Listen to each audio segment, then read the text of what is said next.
Empty streams, lost logs, nothing slowed us down. Raise funds for teachers, turn the day around. Bad weather, tough odds, still we pulled on. Stronger when united. Live free and home. Live free and home. Live free and home. Let the signals roar. From our lake shoreline to 1,000 more. Memories and friendship call across the band. Forever we'll remember. Live free and home. Live free and home. 24 hours strong. 24 hours strong. Through thunder, the lightning, the calling carried on. The calling carried on. From Greenfield to the world, you could hear us sound. Raise your voice together. Live free and home.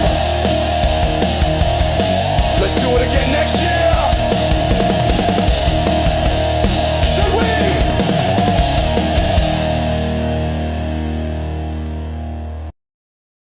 This is what I live with. You're welcome. Life wouldn't be the same without the grouch, which is why you invited me to be on the Live Free and Ham podcast to begin with. Every day of my life, I regret that decision.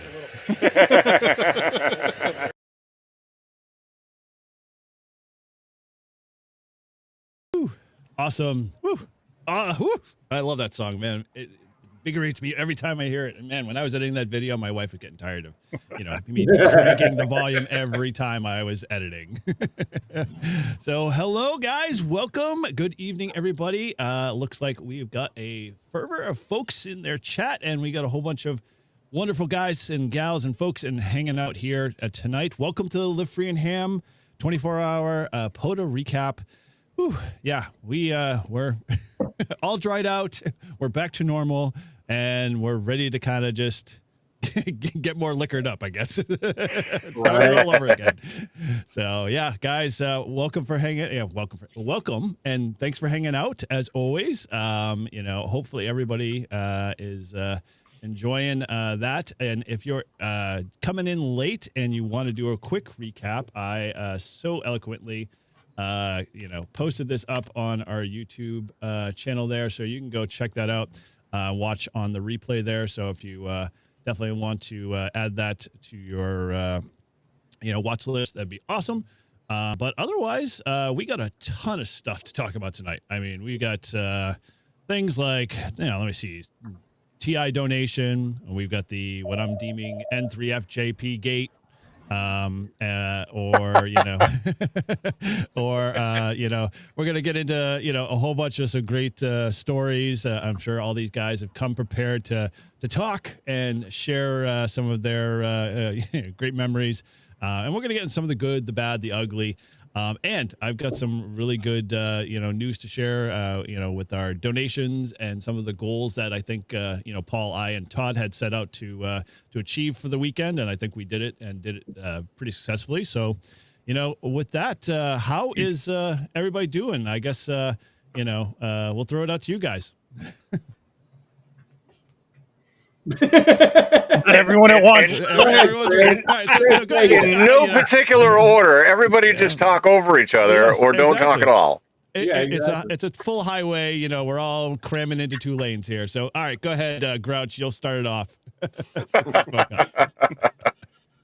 All right. Well, first of all, I got to say a huge thank you to everybody that took part in the event, whether you were there in person or whether you were there online. It was a ton of fun, even though I missed out on a lot of the face-to-face interactions because I was running giveaways and things. It was still really cool to interact with everybody in the chat. I think the Live Free and Ham podcast got a whole bunch of new fans, which is fantastic. Yeah. So I guess that's where I want to start. It's just by saying thank you to everybody. And we have to thank you, Grouch, because even though we didn't see much of you, like, there was a whole chunk of this, whole live stream and all the stuff that went on that we were like, is it still running? Are we still, is it still going? Like, no, I don't think any of us really like, yeah. Well, that was the other question, is like, where's Paul? We're gonna have to, make another t-shirt for, him specifically. Where's Paul? Oh, he's busy doing the live stream. So, cool. Well, yeah, good place to start. And so throw it over to you, Tortoise. How are you doing, buddy? What's been going on? And Well, I pulled everything out to dry everything off on Sunday morning. I pulled all the canvas out because it was sopping wet, and it dried, and thusly it rained. again, My canvas, yeah, I was not too. So it sat outside for another 2 days and but let it that dry. little out. label on the inside says like the shampoo bottle, rinse, lather, repeat. So Yeah. It was. I swept all the dirt off. Yeah, Lake Pontchartrain. It was bad, and still sweeping dirt out. I just left the tables and everything inside the camper, and I said, you know what, I'll deal with that before I go up to Nearfest. So I'll sweep everything out and get it all straightened out. Adam's coming to Nearfest, and I think one of our other buddies, Tim, is coming to Nearfest. So it's going to be a party on the hill. We've already got our plans set up, so we'll figure out the camping situation when we get there. But nice. yeah, it's been a nice week of work and just trying to keep it together until Nearfest. Yeah, I mean, that's like 2 weeks out, 3 weeks out now at this point. Yeah, almost. 3rd and 4th October. Yeah, coming up quick. Cool. All right. Well, we're looking forward to that for sure. But yeah, outside of that, glad you were able to put it through another rinse cycle. Maybe we'll see where it goes from there, whether it survives. So awesome. Well, over to you, Matt. What's been going on with you, buddy? Are you back in home grounds, and how's things there? Back to normal almost? Oh yeah, pretty much. I still got the sand in the car. Speaking of what Tortoise was saying, I got to clean that out for the next trip. But that was a blast. I'm glad I went. And on the way back, I even saw Mike on the side of the road doing some parks on the air and had to pop an illegal U-turn and say hello. So I drove right next to him and just stared at him while he was looking straight on the radio. And I'm like, I'm going to stalk you for a little bit there, Mike. Nice. So I had to interrupt his Parks on the Air activation, and we got a little 2 meter, 70 centimeter contacts in. And but someone was like, obviously he was spotted, so they're like, hey, there's a park to park, or I'm looking for N2MAK. So we had to jump back in action, and then I got out of Vermont. But no, I had a blast. I can't wait to go to Nearfest. And you guys inspired me. I actually booked a campsite not too far from me, actually about an hour north, and for the Pennsylvania QSO party. So I'm going to be camping out. And then the park ranger sent me an email saying, hey, you booked when there is extremely high bear activity because it's October and they're all crunching down. And I'm like, awesome, bring in some bear steaks. They're going to be there. So that's pretty much it. I'll pass it on to the next guy. Cool. Awesome. All right. Well, over to you, Chris. How's things with you, sir? I'm doing fine. Sorry. Yeah.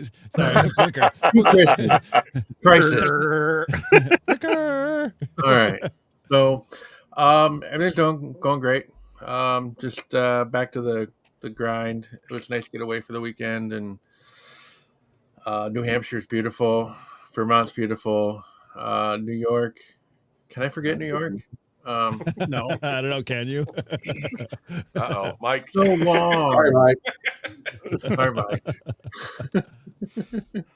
But no, it was great coming out and just hanging out with everyone, and just all about the eyeball QSOs. Sweet. Yeah, it was good to see you, man. And I mean, you probably, I think, out of all of us, did the second longest. I know Bob is the one that hightailed it all the way from Missouri there, and I think he's somewhere in the chat. I did see him earlier. Yeah, good to, but in all fairness, Bob flew and Chris drove all night long. Very much so. All night long. Becoming a habit.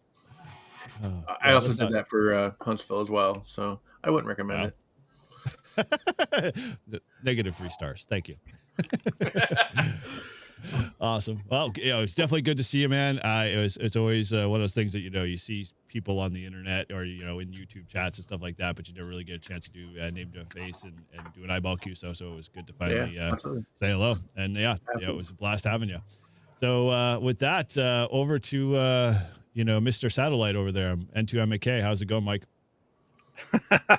It's all good. I am so glad I was able to fit this in because, and I mentioned it to you guys in the summer. I was like, oh man, this is an anniversary weekend. My anniversary was like the Monday right after it. So it's, the weekend right before the anniversary. I'm like, I don't know.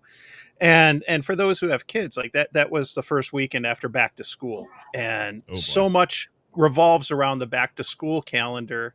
And different states go back at different times, but anyone who's ever sent the kids back to school knows there's just so much that starts happening then. And whether it's sports, activities, this, that. And, it's just, since I came back, actually, since I went out there, it's just been knucking futz. It's totally been worth it. I'm so glad I went. I had an absolute blast. I know we'll be talking about that later, but it's just been crazy, like between work and family stuff and this and even some ham radio stuff, because I just had the VHF contest this past weekend. Installed a radio in my car this morning. Just so much stuff going on. It's been crazy, but it's like worth it. It's just kind of like you know how you're just kicking the can down the road, like if I can just get through this week, if I can just get through today, get through it's I'm already thinking if I can just get through October. We're not even there yet. So that's how it's been, but it's all good. Like I can't complain, man. I had an absolute blast. And like Paul said, thank you to everyone that participated and that made this happen. I know that you guys did so much on the front end with the planning and stuff, but there's even still stuff that's happening now, and Discord's been blowing up, and it's great. So thank you all. Totally awesome to see the community just totally explode. Yep. we had, in trying to organize this, we had a small little chat going on, and it just, once again, unraveled fast, and everyone's just like constantly using that as a private. I'm like, dude, just get out. So, like, spread yourself out in the rest of the Discord. Everybody else wants to hear this stuff. So it was good, but it's really cool. As Mike in that private chat constantly, kept not Mike N2MAK, Tortoise, I should just say Tortoise. Kept posting lovey-dovey photos, and I share the sentiment, dude. Like it's just really good to just like have a bunch of great friends, guys, girls that are all just like into ham radio and all into doing the same stuff that I do, and all the better just to be able to like do it at a camp out. I mean, away from everything. So cool. All right. Well, we're going to get into more of that for sure. And I just gifted a whole bunch of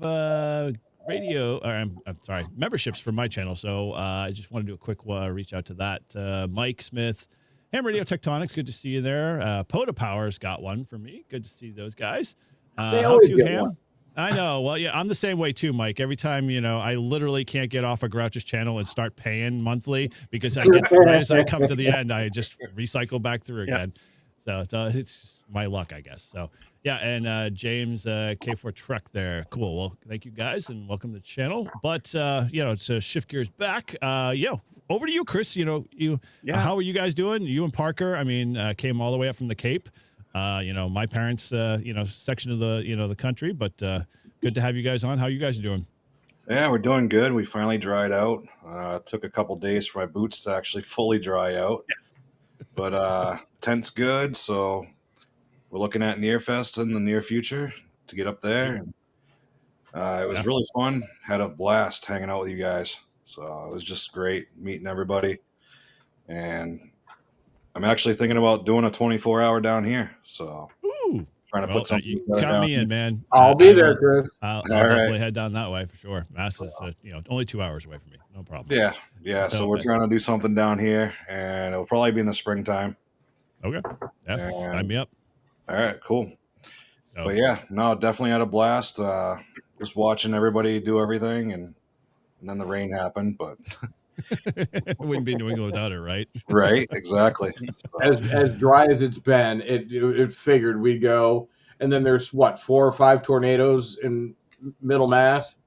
Yeah. As Yep. long as they weren't by us, that was my Yeah, biggest thing. thank It was God. like all you guys are like watching your apps, and Bob is like, hey, dude, there's like 5 tornado warnings in the area. I think we should I'm like, Bob, I don't want to hear it. Like until it becomes an issue, I can't deal with it right now. But I appreciate you looking at the radar. But that's Bob, and he lives in Missouri, so He does. He knows those Yeah, well. it's a little different out there. yeah, it's way different out there. Well, how about you, Parker? Good to see you on the stream here tonight, and thank you for hanging out with us old guys here. Appreciate bringing up the level, but I'm sure we didn't bore you because I know Grouch kept you busy with fishing and a whole shit ton of other stuff. So it was really cool. But how you doing? I'm doing perfectly fine. Starting school again, so now just trying to swap everything back to that. But I did really have a fun time when we did go up for the 24-hour, and we're still charging those batteries that we used. 2 big ones.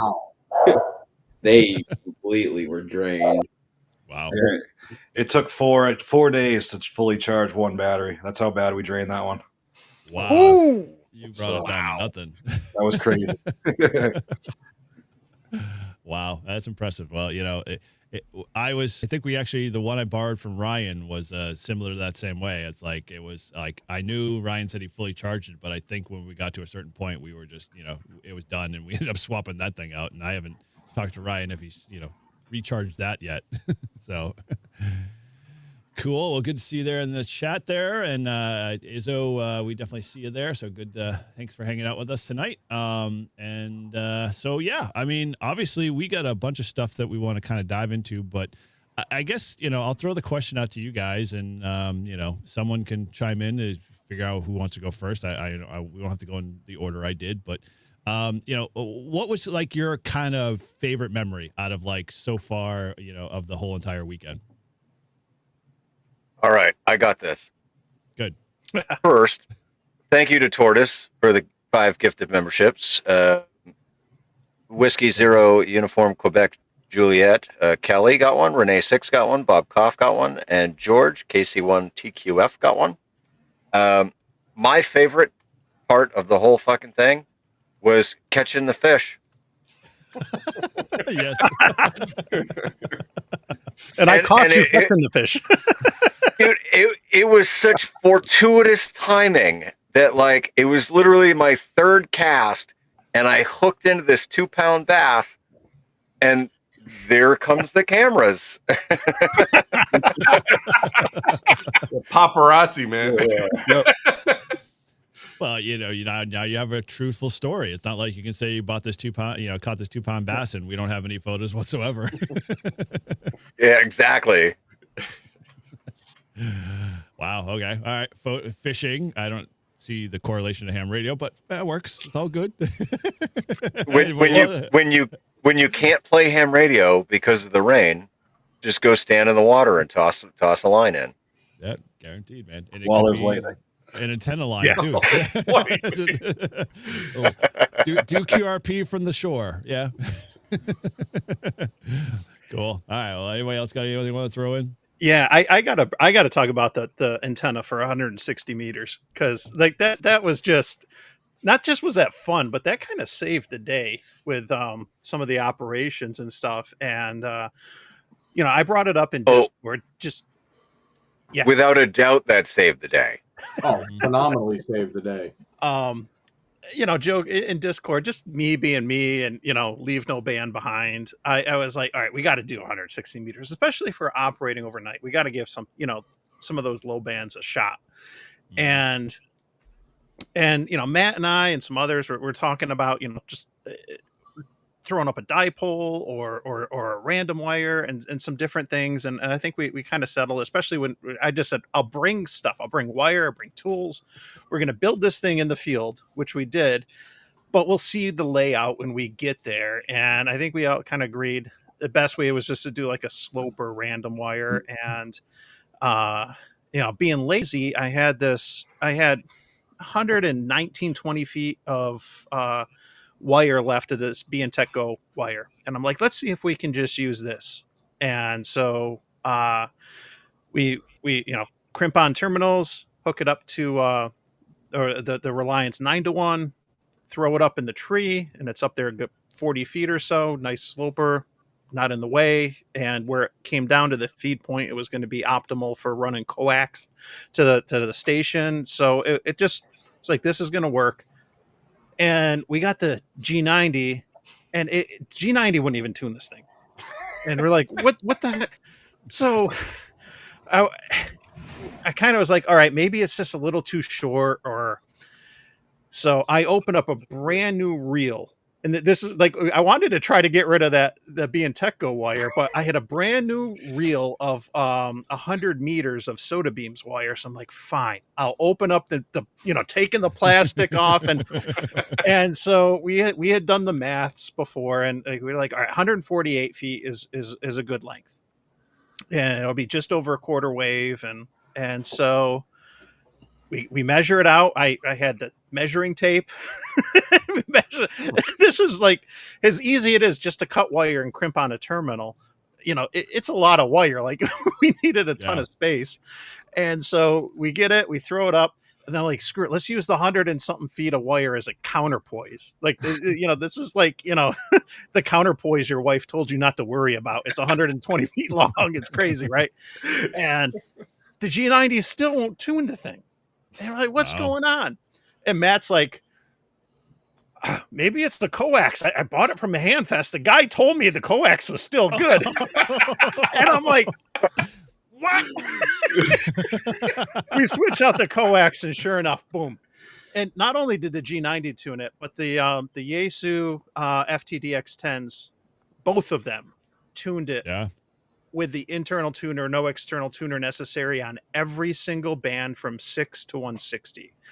And and that antenna came in really, really handy, especially after there was some damage to the buddy hex and stuff. But to just to as I always like to say, RF around and find out, to do that in the field, not just build a 160 meter antenna, but do it in the freaking field in those conditions. It worked out well. And I had to say my goodbyes, because as I was leaving, that antenna was still in use, and it was just great to see. So that was my favorite part. It was just messing around and then just being absolutely surprised at the results.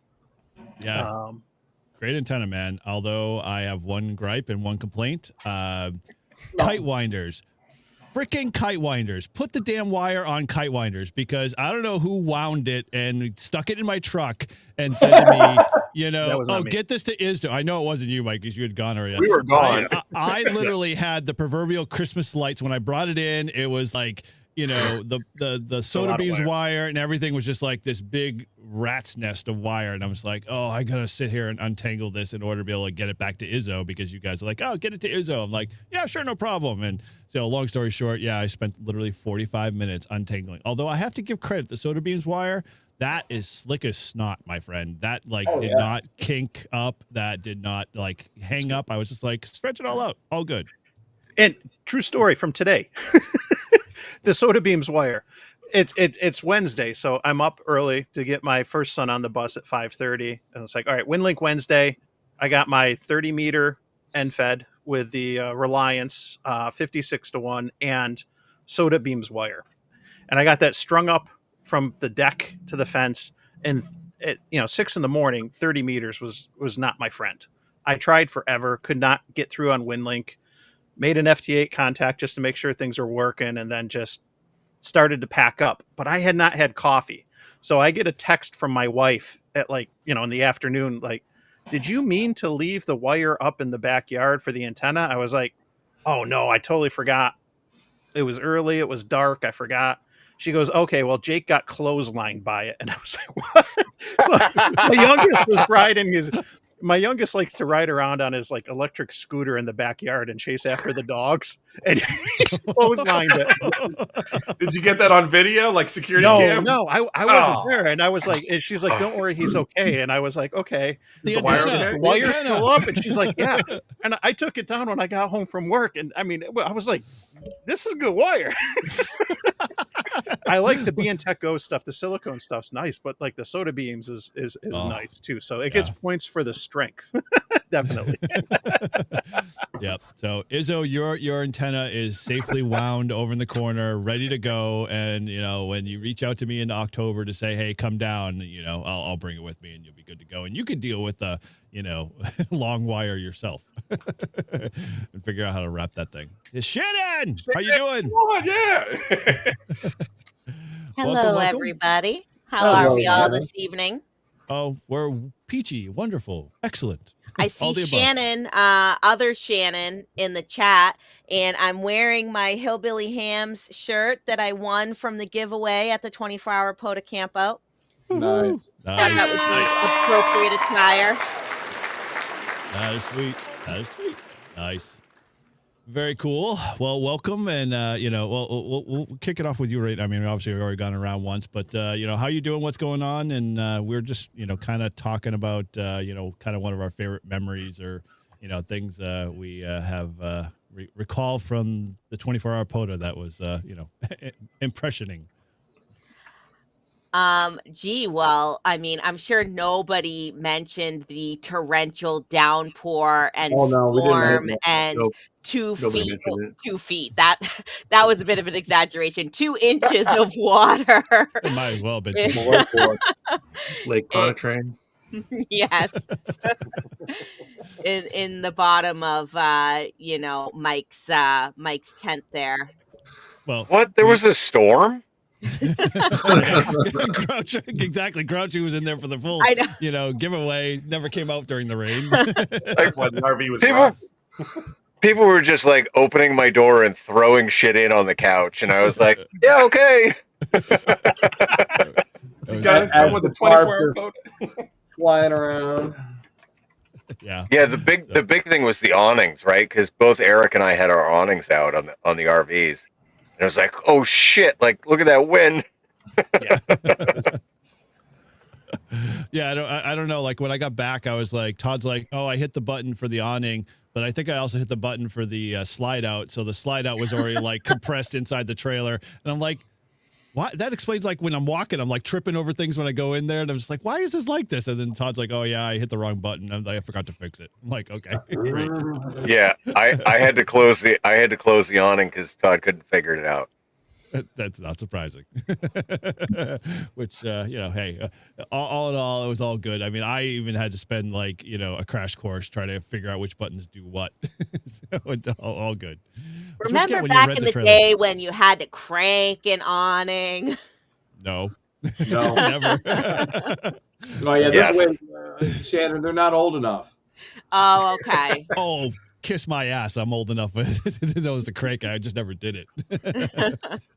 So cool. All right. Well, so anybody else got a good fond memory outside of rain? Yeah. Well, do you care to share? Oh, seeing as how Shannon's here, Okay.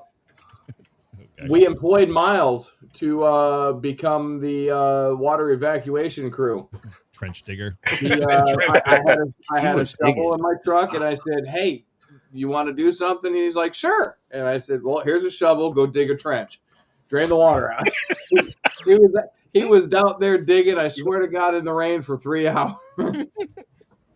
Well, we And then- know that, we're not going to ever park where Mike parked to set up our tents. That's for sure. Exactly. Yeah, that would see. But if I parked out in the grass where I wanted to park, I wouldn't have had no problems. Oh, I don't know. It was pretty wet out there too. By the Oh, it was antenna. soggy. Yeah, it was a It little was. soggy. I But mean, at least it would have been grass and not mud and dirt and everything else. But Yeah, I'm just glad that me and Matt actually moved our tents. Oh yeah. Yeah. Oh my oh, god. yeah. It definitely You're going to be right in that hole. a marsh. Oh yeah. oh my The gosh. soggy Yeah. swamp.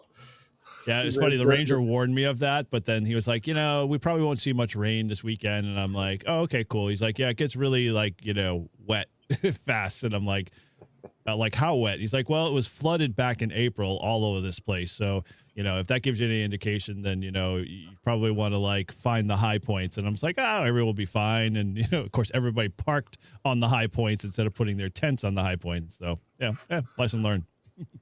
Yeah. Meanwhile, people's wells are drying up in New Hampshire, and they're in like a drought condition. The one weekend it rained was the weekend of the POTA Campout. Oh Yep. yeah. Oh my Never gosh. fails, right? Well, as I was telling Paul and Todd, I'm like, for 4 years in our club field days, we've had like the old guys constantly go, we're going to get rain eventually. And lo and behold, once they started to say that, like every year after that, sequentially, we've gotten rain. And so we've prepared and we've known like what to bring. And, Paul's field day box had literally everything in it except for, maybe one or two Rain things gear? that we probably need. Yeah, rain. Well, no, we had a couple of tarps and stuff. Yeah, I could have used with a couple extra rain flies, but Matt came to the rescue, and I've still got his extra rain fly. Nice. For next That's year. actually a good question. How much stuff does people have that is somebody else's stuff? And should we just basically create a list now so we can figure out how to make appropriate swaps when we do meet up? Oh, my wooden serving spoons are gone. Oh no. Wait. Uh-oh. Wooden serving spoons. I'll tell you where the wooden serving spoons went. We were trying to do the barbecue, and Mr. Eric went, I know where there's some spoons. Right up into your trailer and got some wooden serving spoons. Those weren't out of his trailer. Those were out of the rental. No, not the wooden ones. Yeah, I pulled wooden ones out. Oh no! Oh, so did you put my wooden ones in your rental? Somebody, I think Bob cleaned them, and so they were just sitting on the table, and in my half so they're in somebody's trailer. So let me know what you need for wooden spoons. I'll get you some. Because I dropped the trailer off, and to the owner, I was like, dude, there's extra garbage bags, there's extra plates, there's extra napkins, there's all that crap. I don't want it. You can keep it. And he's like, oh, thank you. So yeah, he's probably gonna be like, why do I have like 18 wooden spoons? Grouch. You know what? You know what we got to do? We should see if we can get Shane, this side of the radio, Shane from Clubhouse, to like put the Grouch logo or call sign on some wooden spoons with this like laser type thingy. Yeah. Well, and then it won't happen again. Yeah, it will. They'll be like, why is this monogram with a weird like letter, the number, and 3 letters? And Like, one I don't OG. understand. Yeah. It's such an That odd explains name. where your spoons went, Paul. Yeah, well. Okay. Well, let me problem. Oh no. Mystery solved. We figured it out. Yep. All right. Well, anybody else got an interesting memory or something that they want to throw out there? Who done it? Yeah, who took it exactly? Who took it? And yeah, we have a yellow coax somewhere, hanging out. Yeah, Which I ended up with an extra live free and ham glass, which we identified as Chris Brickers. Oh, nice. Yeah. Well, I already have one, and I was like, so speaking of, they aren't monogrammed, so you can claim it. It's probably mine. I know I had taken a couple out, and I have to send to you guys all because I'm a moron. In all of the stuff that we did the entire weekend, I had a box with all of the stuff that I was just going to give away to people, and so I know a few of you guys got them, but those that were at the camp out, I got a bunch of stickers. So like they're the 24-hour POTA stickers. So if you haven't gotten one, let me know, and I'll send you a bunch because. Yeah, Bring them to Nearfest, man. Bring them to Yeah, Nearfest. bring Oh, them yeah. to Yeah. I'll take. Okay. Take I one or two definitely of those. will, and we'll pass them around if or for Chris or Mike and do MK. I'll send them your way if you didn't get any. I'll probably see Mike before the rest of you guys. Okay, I'll send them to Mike. And He's Mike a little can send them to closer. He's like, you. He is. I will be. I just found out today. I will be in Albany in the beginning of October briefly, and I gotta coordinate some plans. But I might be able to maybe meet up, or if anyone wants to make the trip to Massachusetts or Connecticut or something nearby. I gotta look, and stuff. But yeah, Sounds like a plan. So I'll be halfway there. So we'll meet up in Vermont. I got Vermont done. I got to turn Massachusetts and Connecticut green. So Yeah, man. All he has to do is drive across. What is it? The pass there on Route 7 coming over into North Adams, and he can activate both New York and Massachusetts just by rolling over it. Is that park that's like 5 parks in one that spans the whole entire Mass into some weird thing. Yeah, Izzy was talking about that. Yeah, it's a Mass thing. We all Mass whole It's a thing. Mass thing. Yeah. No idea. So, sorry, Chris. Hey. People in the Cape, very much, separate themselves from Massachusetts a lot, I think. Yeah, but just remember, I'm from New Hampshire originally, all right? Oh, well, okay, so then you're good. Hey, Chris, where does the Cape start? Cape starts when you pass over the bridge. There you go. Yep, that's for sure. Once you go over the bridge, you're done. It's a whole new world. So yeah, from memory for me, I'll throw one out there. Like I have to say, minus me running around, like picking up barbecue and going to the, our club event on Saturday, which I, learned I will never coordinate. Like we're going to have to move our event to another weekend just so I'm not like running around like a crazy man doing something for the club and doing something for, Live Free and Ham, because that's the one thing I think I missed out on was like just hanging out and doing some, activities and just saying hello to people. I think I did like, the typical hugs, like, hey, good to see you. And then I'm off to like doing the next thing. So I was like, I really wish I spent a little more time doing some of that stuff. Just like Grouch. So, I guess, my memory would have to be just Friday night. I think like once we I don't know what, like we were thinking, like Bob and I went shopping earlier on Thursday and we must have shopped when we were super hungry because we bought way too many freaking steaks. And like, I don't know what it was. Like Bob spent probably close to like, $200-300 alone on his cart. And I don't know what I put in his cart, but he kind of went off to a different, register and I did mine. And then when we unloaded on Friday night, I was like, wow, we got like 8 or 10 steaks. And then Todd brought like steak tips. And then we had all the, fixins and everything else like that. So we were all eating well. But yeah, I think, I guess my one takeaway is I'm glad I sucked down a lot more of those, little bottles of, Corona? Yeah, the baby Coronas? Yeah, the baby Coronas. Yes, the female version. I think you guys are commenting that the female versions of Corona. No slant against you, Shannon. But I was trying to like not have a hangover Saturday morning going and doing everything else. So I was kind of pre-planning for that. But like my memory, like just, hanging out, having fun, watching Grouch just kind of go off the handle as always. It was fun. It was really cool to see. And, I might have lost my shit for a little bit. Dude, it was fine. You calmed down, you checked back in. And it was just like, for those that don't know the Grouch and, he kind of goes off of those spins every once in a while on a tangent. Dude, it was like, TV. It was well worth it. Hopefully those on the live stream got a little kick out of it for sure. I mean, you can go back to replay and check that out. But yeah, it was fun. Like, dude, I like watching Mike constantly jumping up every 5-10 minutes going, where's SO50? SO51's coming up next. And then they'd sprint out to the tent and then they all come back and like, we almost had it and the battery died. Like, Mike, I'm sending you a new battery. That's all I'm going to say. They're charged up now.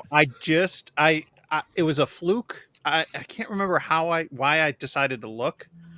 Because when I was at Hamvention, I went to Batteries America and they looked it up and they're like, nope, this battery's out of production. I mean, the radios were discontinued a while ago. And these are it's a Linko DJ G7. And it's a full duplex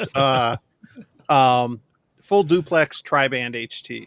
And I've never had issues with it in contest, but these are older batteries for sure. And it just, as soon as I start transmitting, like after a few seconds, it just die out. And do the batteries say NIC? Well, I looked and they have them in stock right now at DX Engineering and Ham Radio Outlet. They're dead stock. And I bought 2 and I charged them up last night. So they're on the charging cradles, fully charged right now. So I'll be back at it. But if anything, hey, that was a good learning experience.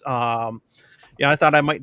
I know that there's been some issues, or people have said that sometimes there's like a phantom drain, current drain, with some of the Alinco HTs, and so I generally keep it disconnected, the battery unplugged when I do it, or I'm not using them. But Are I they figured, NiCad they just weren't batteries or charged up. lithium? But Are they, learning experience. are they NiCad or lithiums, Mike? They're lithiums. Really? Interesting. Yeah. Yeah, it was a bummer because I know Todd like constantly was like following Yeah. you out there, and you were like, Yep. "We almost got one," and then we almost like made a contact, and then like the battery goes south. It and was the like- clearest. It was the clearest audio we heard on that for the satellite. Yeah. Oh, dude, the last pass on the night on Saturday when Mike and I went out, like it was so crystal clear, and he goes to key up and nothing. No. Damn it! Dead. Yeah, we had K Booty on over Sunday. Mike, you were on the live chat for an episode, and we were sharing that, and he was just like, he's like, dude, it's like those satellites are really, really good, or they're just like really, really horizontal, like the low pass, range. It's really tough, But yeah, it was like, well, if he had a good battery, I think he probably would have nailed it. It would have been like the win. I'll get one eventually. It's one of the goals. It's I think the last goal I got to check the box on this year and stuff. But I'll get back out there in the next week or so when things calm down. And now that I got the new batteries, Well, dude, I give you credit, man, because I only went as far as bringing my Arrow antennas with me, and guess where they stayed? In the trailer. Like I didn't even take them out. So, like, I give you credit, man. Way far ahead in the curve of getting some satellite contacts. It's on and my Paul saw, we have it on video, when the first night before we started the camp out officially, I was throwing out my call when I tried, but I was going to, and if I would have made a satellite QSO, it would have been with the Live Free and Ham club call. I was going to use, and just that would have been, I think, hilarious, but also that would have been really cool for the first contact to be made with. And I told Paul, I'm like, if they come back, I'm throwing out my call right after too. But man. I don't know that there's many people out there that be willing to try, using a club call to make their first satellite QSO. But it was fun. Give it a shot. Hey, you set the bar high, and if it's just our club call and you fail, no loss. So, all right. Well, a bunch of people in the chat. I'm trying to stay ahead of the flow there, so it's good to see everybody chit chatting and whatnot. But anybody else got a good memory? What? Oh, talking to your dog again? Yeah, the 2.5 pound terrorist is in heat, and I got both boys like this underneath the couch. Oh God. We don't need video of that. I was actually keep your camera on you. Man, she's sitting there growling at him. I'm like, just knock it off and go lay down. This is not the animal. And tonight, David Attenborough is going to narrate the fornication of dogs. Nice, Mike. Dogs and all right. Well, anybody else got a fond memory before we kind of dive into some of the other stuff? And I wanted to share with folks, as I'm sure they're super. How about Todd, since he's the Todd joined us. last one to join? Yeah. Can you guys hear? Can you hear me? We can hear you today. All right.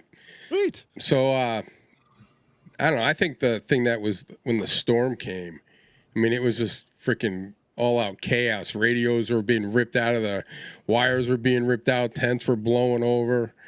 What Water storm? was, yeah. Yeah. We already established no rain. Yeah. So that was that was a good memory. Well, I'd say it was a bad memory, but one that won't be forgotten. Who put the baggie over the camper camera? I did. Oh, Paul. Yeah, it had to be Grouch. Yeah, because all of a sudden there was the wet baggie over the live stream. Camera condom. Well, it was funny because he put a bag over it earlier in the day, and then the heavy wind came by on Friday, and Todd's tent wasn't staked down, and after we had just, it was so hilarious because Friday, Paul and I were like, oh, we can finally relax. We got everything set up. We set the outer fly on the, the radio tent, and then all of a sudden this big whipping wind comes. Before that actually happened, all of a sudden, like the little Ziploc bag that he put on top of the camera, which is on top of the trailer, flew off into the grass. I'm like, why are we seeing like that? And then all of a sudden I look behind me, and Todd's tent literally, like, I don't know, gust of wind picked it up, threw it at the, station tent, and knocked everything over we just put up. So, all right. So when I got home, the first sunny day, I took it, I reopened it because it was wet, aired it out, and I inspected it. Well, what I inspected is not only is there like outside pegs, the strings, but there's also inside pegs to peg it down.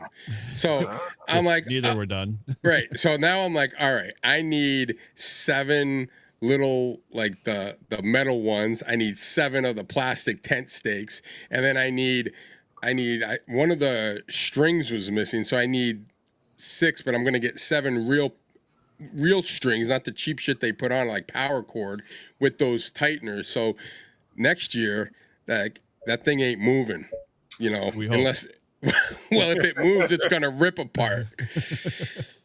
Get yourself some 550 cord, man. That's what I mean. 550 cord works for everything. Right. Well, that's what I'm talking, because the shit that I had was like, I'm like, this, first of all, one of them was missing. Like, it wasn't even connected to the tent. And then I'm like, well, this shit is like, it's like junk. I'm like, a good gust of wind will probably just rip it. So I'm, that's what it did. Yeah. So I'm repurposing and remodifying that tent. And I also looked for more panels for it. And for some reason, they don't make the gray color. So I'm going to have 3 gray and I think 2 brown. Patchwork. Like, I don't really give a shit. But when it rains, we want to have some, because, if you have those screens up and it starts pouring like that and the winds are blowing, you're going to get soaked anyway. I mean, I walked into that tent and like every chair was sopping wet. There was like puddles on them. Like, how could this even happen? I dried one of them out with my butt. Yeah. A little cold and damp. Yeah, I for what it's worth, I think I was going back and remember how, Paul, you and I put our cameras out on time lapse over and over again while they're sitting on the field. My camera died literally before the tent started to do the whole entire pickup of the wind. And I was like, damn it, that would have been a perfect opportunity for it to be able to pick it up. And I was like, of course, that's the one time the battery dies. So I'll have to check my footage because I might have got it. You might have. I think there's a part in there where you walk across the field of view, and you're obviously off doing whatever on the right hand side, which is your camera. So yeah, curious to see if you picked it up. Yeah, well, so my camera kept blowing over in the wind, and so I took my tool bag and I put my tool bag on the little stand, so that it wouldn't blow over. Yeah. Well, next year, everything I'm going to be bringing tons of power cord and tons of rope tighteners, and I'm going to make sure everything is like tied down, that nothing's coming off. Even if you freaking pull one off, it's going to have another one backing it up. Metal tent stakes everywhere. Yeah. It's going to be like Fort Knox. We won't be able to take it down. We're like, dude, it's just got to stay up here till next year. Stuff's like... Todd, why do you have a 22 nail gauge nailer, putting the tent stakes in the ground? I want to sink them in permanently. Hey, but I will say this. After the POTA Campout, whatever we want to call it, I've been really motivated, and I have done now 4 parks at the rail trail, and I just want to announce that I am now ahead of Eric. Oh. So... Throw down the gauntlet there, man. So I have finally. I have like, I think I don't know, I got like maybe 48 to go to get to 975. So I'll probably be working on that at lunchtime tomorrow. But today was tough. The bands were good, but there was no one on the air. Stop. Have you uploaded your logs? Yes. You uploaded your logs? You are literally 5 contacts ahead of me. That's nothing. Okay. Come on. I am Hey, number 1 activator. It doesn't matter if you win by an inch or by a mile. Winning's winning. No one remembers second place. Yeah, they do. Wow. Oh. Dude, how long were you sitting on second place there, my friend? Yeah. If you're not first, you're last. Rubbin's racing. Is that So- what we're going to? So listen, did anyone work radio today? Did anyone do HF today except me? Nope. So the bands were great, except there was no one on the air. Like literally no one on the air. Like I waited and waited, and finally I was like, well, "Fuck this! I'm just gonna go hunt." And like hunting people was no problem because there's like 20 people on, and I could reach like 10 of them. But I don't know what the deal was. I'm like, where are all these people? My hammer alert on him has been going off like crazy. There you go. Yep. So how come you're not working me? I got a Connecticut today. Yeah, well, it's probably ground wave. Yeah. Well, I've been getting Ryan W1SNH. He comes in, and I've got on the weaker signals, I got the volume up, and like all of a sudden he comes in and like blows me off the out of the way. I'm like, holy crap. You got the food. Hold it out. Well, but yeah, so Eric, we're getting it's getting there. I mean, I figured 1 or 2 more activations, and I'm gonna stop at 975. So I got to make sure I can activate the park. So I'm gonna have at least. If I get to like 965 and I gotta go, then I'm gonna stop, and then I'll come and do 10 more, and I'm gonna end at 975, and then you get to 975, and then we get rid of this sucker and kilo it. Hey, it's about time. It's only been 2 years. With this, what you guys are talking about, what is it? The Ham Depot that Shannon invited me to. Well, it was either Shannon or Annie. I think it was Shannon. They have the Battle Royale. Oh, So- for him. for FT8. Yep. Yeah, But him what radio if- dude what if, there. what if we did that for POTA? What if we Battle- had a bot for POTA? What do you mean? And so what's really cool about the FT8 is it gives you points and it gives you multipliers and all. It's kind of like a contest, Yeah. but it's just a server bot on that server that you just put a redirect for broadcasting your FTA contacts, and it just rolls it in. And at the end of the UTC day, it says, "Hey, this person's first, second, third, fourth."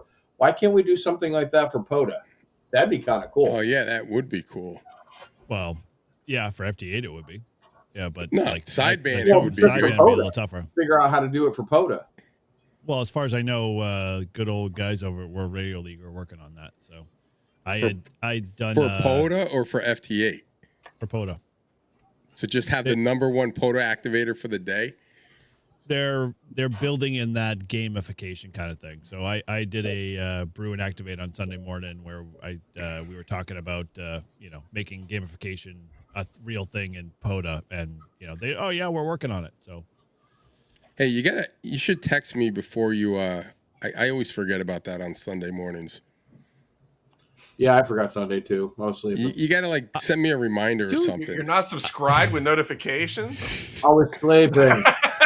So just short of me going over and setting your alarm in your own bedroom and, getting you to wake you up as a, courtesy call, like I'm the concierge of your hotel day, tortoise. Well, look sure. You want listeners? Get on it.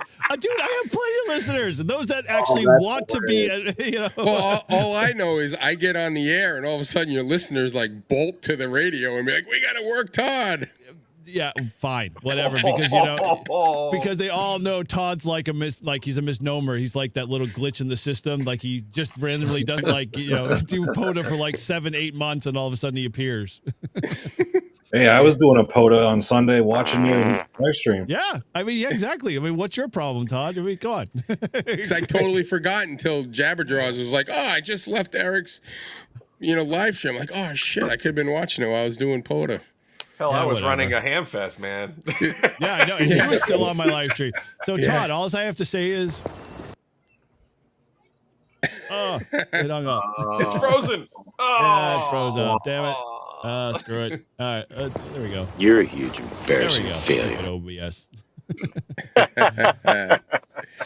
Yeah, I didn't work Shannon today. I was kind of disappointed because she was like it was almost like a guarantee, but You don't get a multiplier for working them. You know that, right? What? You don't get a multiplier for working them. You just get one contact every time you make a contact with them. No, I get one for her and one for him. Yeah, Yeah, well, you- right, it's- but it's not a multiplier. You don't get like double the points for like working the hillbilly hams. I think the hillbilly ham should be worth double points. Yeah. I do plus, too, plus because- the other day they were at a double park, so I got 4. Yeah, and I would agree Listen. with that, Paul. Go ahead, Jenny. I think all YLs should be double points. Yes, I definitely agree with that. Yep.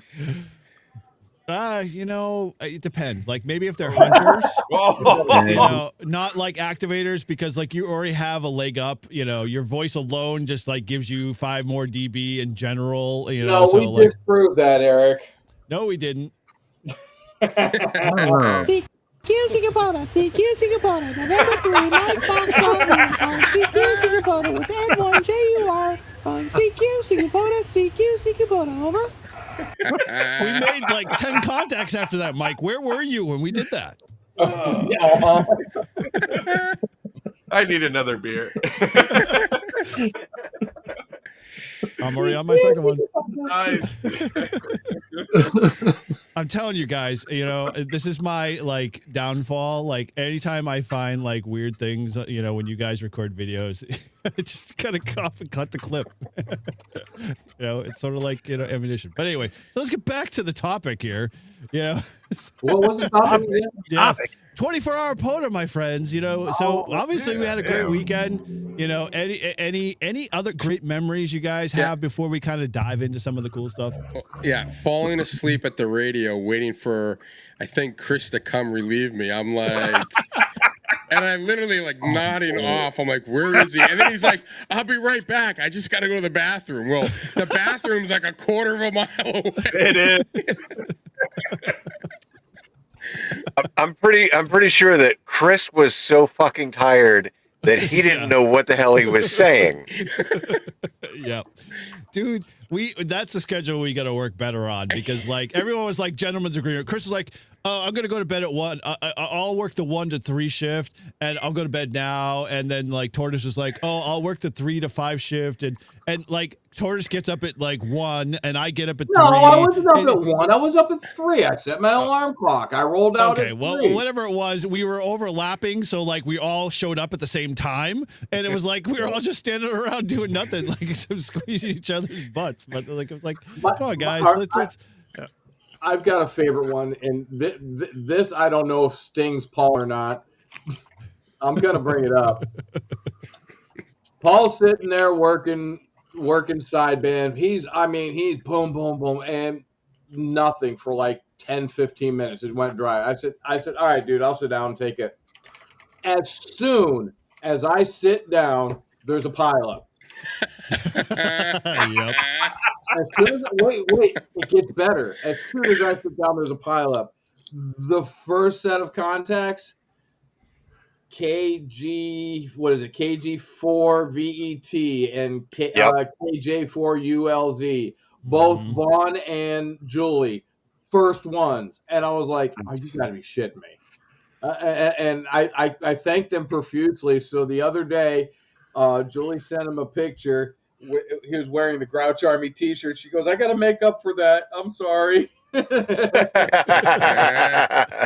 Well, it's funny you say that, because like I took the mic over from you, and Matt was sitting on the FT8 station, and I got to a point where Matt like kind of looked over me after a while, and he was like, because I was just like, CQ POTA, CQ POTA, CQ POTA. I was like singing song, like, because the bands were so bad, because whoever I took it from, like they dried up, like nobody was making contacts, and Matt's like, dude, what's wrong with you? Like,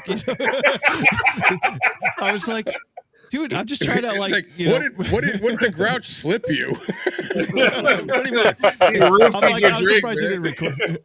Surprised he didn't record it, but it was like, I was just singing songs. When we started, when I was on the radio, it was like I couldn't hear crap, and then everyone decided to start having conversations, like literally, like right outside the tent, inside, and I could barely hear. Right, and then Paul goes, "Oh, here's some headphones," and Eric said, I said, should I bring my headphones? And he's like, no. We want everyone to hear it on the live stream. But it was so weak. I said, screw it. I'm using the headphones. I still couldn't hear anything. So then he's like, oh, it's got volume. So I still can't hear anything. And then what really, as I start hearing someone, Tim shows up, beep, beep, beep, beep, beep, beep, beep, beep, beep, Morse beep. code. And I'm like, can you put that on silent? I'm trying to make a contact here. Yeah, Todd, you got into your zone. Like literally, I couldn't. Like I don't know what it was. Like literally, once 1 o'clock rolled around, and Paul's like, "We're in the live stream. It's going live," and he's like, he's gone. He disappeared. And Todd's like hunkered over the station, and he's just like doing his thing. I'm like, dude, like, where's the fire? Like this is just a normal. Like let's ease into it. Like no, Todd's like, we're gonna make contact. Damn it. Hey, I made. In the morning. Okay, What's it's that? 4:30 in the morning. We're talking. We're like, what the hell? It says the live stream has ended 20 seconds ago. I'm like, oh God. Oh my gosh. Yeah. Don't start it back up, dude. Man, but my and wristwatch and went look weird. at and I enjoyed watching Shannon. Man, Shannon, you are a machine. Like you got on that thing. I wasn't expecting. You were like working those stations like there was no tomorrow. I'm like, look at her go. I was definitely impressed. It's the YL power. Well, it's the YL power, but she was managing and controlling that whole pile. Oh God, up. yeah. It was like, sir, do not get out of line. I will get to you when I get to you. I was Sergeant like, Shannon. Yeah. Oh no. I was like, T-shirt time. I see a T-shirt. Yeah, Shannon was good. I was like, that's what I like to see. You know, Wow. control. You know, I already Sergeant have, Shannon of the Grouch Army. Listen, get out of my head because I was just gonna say I already have the Grouch Army shirt, so maybe I need to start with the Grouch Army. Yeah, although like, good. Oh no, I was just gonna say, and Adam, soon as we set up a tent, we had the table outside. My buddy Adam, 2.5 pounds. Condom. Adam's both of D's, right? Yeah, both of these. Okay. Yes. Yeah, there you Yes. Yeah. Adam, he's in the chat somewhere. He said he had the little, I can't even remember what it is. It's the little computer SDR, the fancy cook thing. I don't know. Anyway, so he had Chris there. He had like 5 and 6 people around him. He was like holding court, trying to figure out how to get this thing to work. And he jumped in on the HF on the sideband, and he gave it his best. It was the first time he sat down in front of a radio like that. I think. And he's not a ham, right? No, but yet. he is studying for his test, as far as I know. Yeah, well, he was really good too. And then didn't he get the antenna? Man, Yeah. I'm like, you gave That's because I threw it right at him almost. you gave it to him. I'm like, he's not even a ham. Todd's still bitter about that. Yeah. Oh, I see. About that. No, he was pretty. He was no joke. And I think one of the things that I loved about the whole thing is like when Mike was doing the satellite stuff. I always heard about it, but I never actually did it. And then he let me. I said, I've never done it. Well, I know. Well, you were trying it, and then I was trying. And you're like, well, you can hold the. Yet. I may do it. If this doesn't work out, probably I will do it. I would almost say definitely. Anyway, so the first one we go through, I'm holding the phone. He's showing me. I'm like, all right, I get this. It shows the angle, and I'm like, I'm hearing something. He's like, I think I heard something too.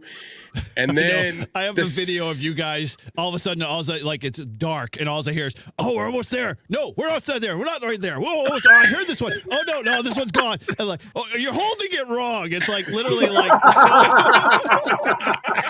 so, you don't see you guys in the video because it's so dark. Well, but when we got that second pass, and all of a sudden the guy came booming in, and you called out, and I was like, "Holy shit, we got it!" And then the radio goes black. I'm like, what happened? What happened? And you're like, the battery died. I'm like, are you fucking kidding me?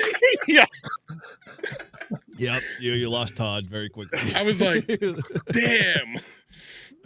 Oh man. And then that was it, right? Nothing else. The rest of we tried it a couple more times. Yeah. Yep. That Right, guy yeah. though, I heard that guy. That guy was as clear as this live stream. I mean, it was dead on. I'm like, we've got this guy, and then it goes black. I have to say, like, I did the morning shift with Chris, and I felt bad because, like, Chris, I don't know what your take is on it, but like 80 meters was like barely, like there was a net going on at like 2:30 in the morning, and I'm like, my God, do I have to hear another check into this net? And like spin the dial down and nothing, and back to the net. And we're like, at least we're hearing something. And like, I'm just like, we literally, I think FT8 like did all the heavy lifting for our entire weekend, because it was like, if it wasn't doing, if we weren't making it on sideband FT8, but like Chris is like, CQ POTA, CQ POTA, CQ POTA. Yeah. This is Whiskey One, live free and ham. Please help me. I'm dying here. At about 5 o'clock, I forgot. And what if I you was watch the saying. live stream, it was so cold. Like I had a blanket over my head on top of a hoodie, and like all you see is like this, like looks like It was I don't know, not a killer. cold. Oh, dude, it was 3 in the morning. It was cold. It was Yeah, cold. a t-shirt all the time. Chris is like, yeah, I'm in my like thick overalls, and I'm like, dude, I'm in a blanket and my sweatshirt, and I'm just like clicking WSJTXZ and leaving it on auto call because I'm like nothing on 20 meters. I'm like 20 meters is flat, like there's nothing coming in, and Chris is like CQ POTA, CQ POTA, CQ POTA. I'm like, it was Everyone's like asleep. Oh my gosh, It was it was tough. It was like a light switch. Somebody just turned off all the bands. As like, and Chris kind of went to bed like, I don't know, when did you? It was like 4 o'clock, I think. It's like Nah, it was like 6. Was it 6? Yeah. So like I the texted sun was Parker. coming up. I can't really like Parker came in, and Parker was like, I don't know, he must have like pounded down Jolt or licked a sugar salt lick or whatever. Yeah, he's like back on there and he's like pounding away. I'm like falling asleep, and I'm constantly like leaning forward. And I was like, went back to watch the live stream, and I'm just like, man, I looked horrible. Like all you constantly see is this like head bobbing all the time because I'm not paying attention to the whole entire session of FT8. But yeah, it was tough. I couldn't even remember my name at that point. No, One thing I wanted to mention, because I was up with Chris that the late shift, like around I was on FT8 like between like 1 and 3ish or so, and I think this is helpful for like anyone else who might want to try something like this. Don't do it. And this is where the random wire really came in handy, I think, because when you're doing FT8, like I kind of like was like, wait, leave no band behind. Like let me 40 meters was booming all night on FT8. But I was able to I'm like, all right, let me try 160. And I saw there's one station and I couldn't get them in the log. And then which blew my mind because they were 1 grid square away. But whatever. But they were on 80 meters at the same time, so I don't get it. But I worked them on 80 at least. And there was a handful of stations on 80, and I was able to work some of those. And then that dries up. It's like, okay, let's go to 60 or let's go to 30. Let's work some on 30. Let's go back to 40. And it was easy with a random wire to bounce around. And, you can get into debates about efficiency and radiation patterns and blah, blah, dude, blah, and all that nerdy that thing stuff. outperformed the hex. But the simplicity of, just, when you're doing weak signal modes like that, you don't need to worry so much about having, extra gain and all this. Like you just need to be able to get out there. And it worked well. And it was actually kind of fun when I realized like, oh, let me just bounce around and keep bouncing around and going from band to band and trying to see, who I can work and who I can get and stuff. And so I think that was like, if I was to ever do, and I don't think I've ever operated in the middle of the night like that, but if I do, I'm going to make sure that I got a random wire that I can hop around at least between like 80 and 30 at minimum. Because like 20 was just dead, for hours and stuff. And it just made it easy and fun. Well, I think in the long haul, like in future thinking, the hex it suffered big time because I broke the stupid limb, and we won't get into why I did that. But, long story short, even the repair didn't fully like get it back to, but the random wire, we were fighting over that freaking random wire because like Chris was like on the hex beam and it's just like ASMR, like dead air, and I'm on like FT8 making contacts, and then I switch the wires, and I'm like flat. There's nothing in FT8. And Chris is like, oh, I got one contact. Oh, I got this one contact. It's like, yeah, it was. I think wires are the way to go next year for sure, 100%.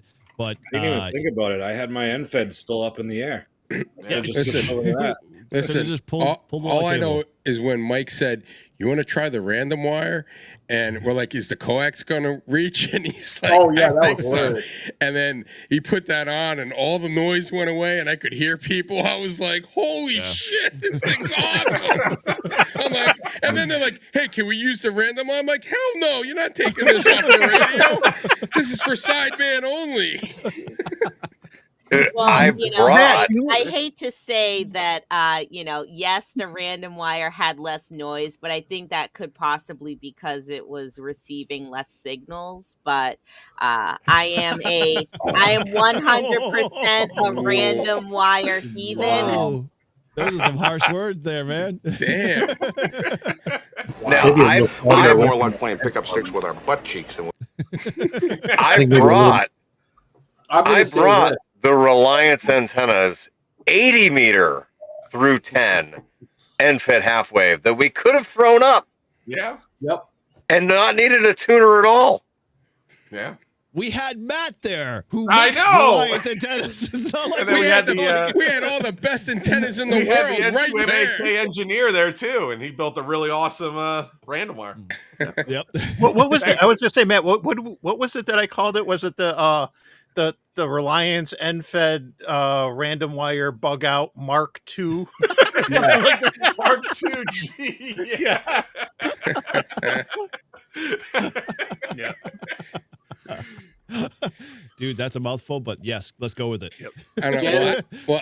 I took that wire down, and you don't realize how big it is until you're reeling that thing in. We already had the discussion, Until Todd. you're making a rat's nest of it? Yeah, I was like, brought it home, and I'm like, pulling it apart. Hey, I kept it really neat for you. I was like, holy shit, this thing is huge. Well, whoever stuck it in the truck, it basically just like with the bumping and everything, basically just tied it all up into a knot. And so I ended up having to uncoil it. But yeah, that's another story for another day. But it's a lot of wire. It's a lot of wire. It is freaking. We didn't have a wire winder. What kind of hands are we? We're not very good ones at that, I brought a couple extra ones. I should have left. Dude, that thing needed like one of those hose, like circular crank things. It's so freaking big. I mean, that's that thing a lot of freaking wire. All right. Yeah. We got to get with Spool 10 on that. Yeah. Oh yeah, that's right, Greg. I will say this: Matt's antennas, the end-fed half waves, are literally quieter than what I've played with so far. And I told him that, and I was like, "Dude, these things are quiet, and the signal's there." That's expected out of you because you forget to bring your coax, but Yeah, super quiet. Hey, well, no. As the story should have went by, Mike, is I came over and I said, "Hey, did you guys check the coax?"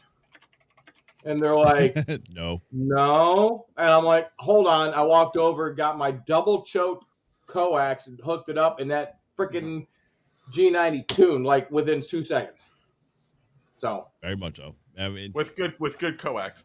Yes. With good coax. Yeah. Thank you, Izzo. We appreciate your refined ABR, yellow jacketed coax, which is actually kind of over there, coiled nice and neatly. So yeah, waiting for delivery soon. So it's coming. All right, I just saw Ham Radio Duo in the chat, and I got to give a shout out to them because let me tell you. All right, so my Parachute Mobile in Huntsville, I had 16 QSOs, and I said I want to do something special for the 16 people that were my first Parachute Mobile contacts. So I used their QSL card service, and everybody has raved about how awesome the QSL cards are. It was really inexpensive. It was very affordable. Fantastic service. So just check out their service. That's all I got to say. That's such cool shit. Yep, I agree. The card looked pretty cool. So, All right. Well, so anybody else got a fond memory they want to throw in here before we kind of dive into some of the fundraising stuff and talk about N3FJP Gate and, you know, a few other things? The rain was fun. It wasn't bad. We had fun. Miles was swimming when his mom was away. That was great. It's like he's like, "Can I go out there?" I'm like, "Yeah, don't go too far." Hey, Parker and Paul were out fishing. Oh yeah, Paul caught a fish. Oh yeah, I got a picture of that. Yeah. I would have saved him if he was drowning. Yeah. The fish or Miles? I would have saved Miles. The fish can swim. And then somebody told Miles that, if you keep digging right in this spot, you'll find treasure. Yeah, he was digging there for like. It must have been at least 1.5 feet, 2 foot wide, about 3 foot deep. The park ranger comes over. I said, he'll fill all that in. He goes, "Oh, I'm not worried about it." I was like, great. Yeah. He's like digging more. Yeah, Listen, he is nothing if not persistent. You know, see, he's a perfect contester. Then you See, got to get him in the contesting circuit. When I saw him digging there, I thought he was trying to dig a trench to get all the water out. That's how it started. Oh, is that how it started? Because that's what I thought he was doing. And then all of a sudden he goes, "I haven't found any treasure yet." I'm like, "I'd go dig by the beach if you're looking for treasure." Yeah. He dug me a drainage hole, is what he did. Dude, you know, it's funny because like Annie, who's a new club member for us, you know, in our club here locally, she can't stop raving about how it was so awesome to hang out with you in your tent, you know, for that, you know, I don't know how long she was hanging out with you, Mike, but she's a brand new ham, you know, she's a vet, and she's just like 100% like, you know, studying for her technician test and whatever, but she's just like, she comes to our Wednesday breakfast, she's like, "Dude, it's so awesome. I love hanging around. What's his name again?" I'm like, "Tortoise? You mean Mike?" And she's like, "Yeah." And I'm like, "Yeah." She's like, "Yeah, he's a really cool guy." You know. So she goes on and on and on. So she's pretty pumped. So, you know, whatever you said. Did she show up? Where? Yeah, you were in the trailer. She hung out. You were in the trailer. She was hanging out with Tortoise the whole entire time. She literally left a comment on one of my POTA videos. It was like, "I don't know how to reach out to you," and it was like, She was there. Yeah, "Come on!" She was there, and I didn't even get to meet her. Well, there's plenty of times, man. So you may end up testing her in October. You never know. Yeah, she might be coming to Nearfest. Nearfest. She will be at Nearfest Right, for good. sure. She's definitely coming. Nice. So, very cool. Yeah, Nearfest is going to be pretty cool, guys. You know, we have a lot of folks showing up. So, you know, definitely. Is it the first or the second week in October? Always the the first first. week. First Always the weekend. first. Yep. It's, First Yeah. weekend. October 3rd and 4th. But it's Friday, Saturday. Yeah. Yeah, it's a weird. Yeah, but you can Friday's start the best camping on day. Thursday also. Yeah, you I, can. Uh, Early. I probably And I will belie- be there Friday. I believe Okay. somebody asked which was the better of the days to show up, Friday. and so Friday is the day. Yeah. Friday. Yeah. Oh, So yeah, clarify, 100%. if you're not looking for gear and you're not looking for the deals, Friday is the best day to show up. Saturday is the better day to show up if you want to buy stuff. Yeah. And Saturday at the end is when you want to get your free shit because Oh yeah. Anywhere They'll be between, throwing that crap away. about everyone's like, 10 "My and wife 1. won't let me take this home. Take it, please." Yep. Yeah, They'll be for paying you to take the stuff out. Hey, we got a 3D Yeah. printer last year for dirt cheap. What'd you You get? know We got a 3D printer last year, really cheap. The last hour of Saturday. Nice. Yeah, hey, Paul got his first Apple product for $5 last year. Yeah, how Oh, And I his remember and his that. last one. Oh my god. You mean that Yeah. doorstop? We were all blown away when he like revealed on the live stream that night. It's like, "I bought an Apple product." I'm like, "What are you on, crack cocaine, my friend? Like, you've been like, you know, I hate Apple products." Dude, it Yeah, was like and the thing was completely fucking useless because It it was. couldn't even been fucking used because it was too old of an It was Apple like- product. I told you to just put it away. It's a first generation iPad. It's probably going to be worth a fortune someday. Yeah, I'm pretty sure I threw it out. I was gonna say, Paul, I'll give you $5 for it at Nearfest.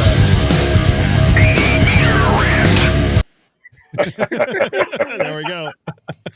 Finally get to use it. Anyway, so, I've got a shit ton of stuff that I think Tortoise is going to sell at Nearfest. So I've got to. Oh, we got to sit down. I've got a buddy that's going to come up on Thursday. Set up where I usually set up. He's going to set up there, and then I'm going to come up on Friday morning with tables for more tables. If anybody has a couple extra tables, please bring them. Okay. I'll bring you a 6-footer. Paul, why don't you put everything you want on that trailer? Bring the trailer and say all of this is for sale, including the trailer. Including the trailer. That's actually not a bad idea. That's a house, man. That's make, a grab make an offer for everything.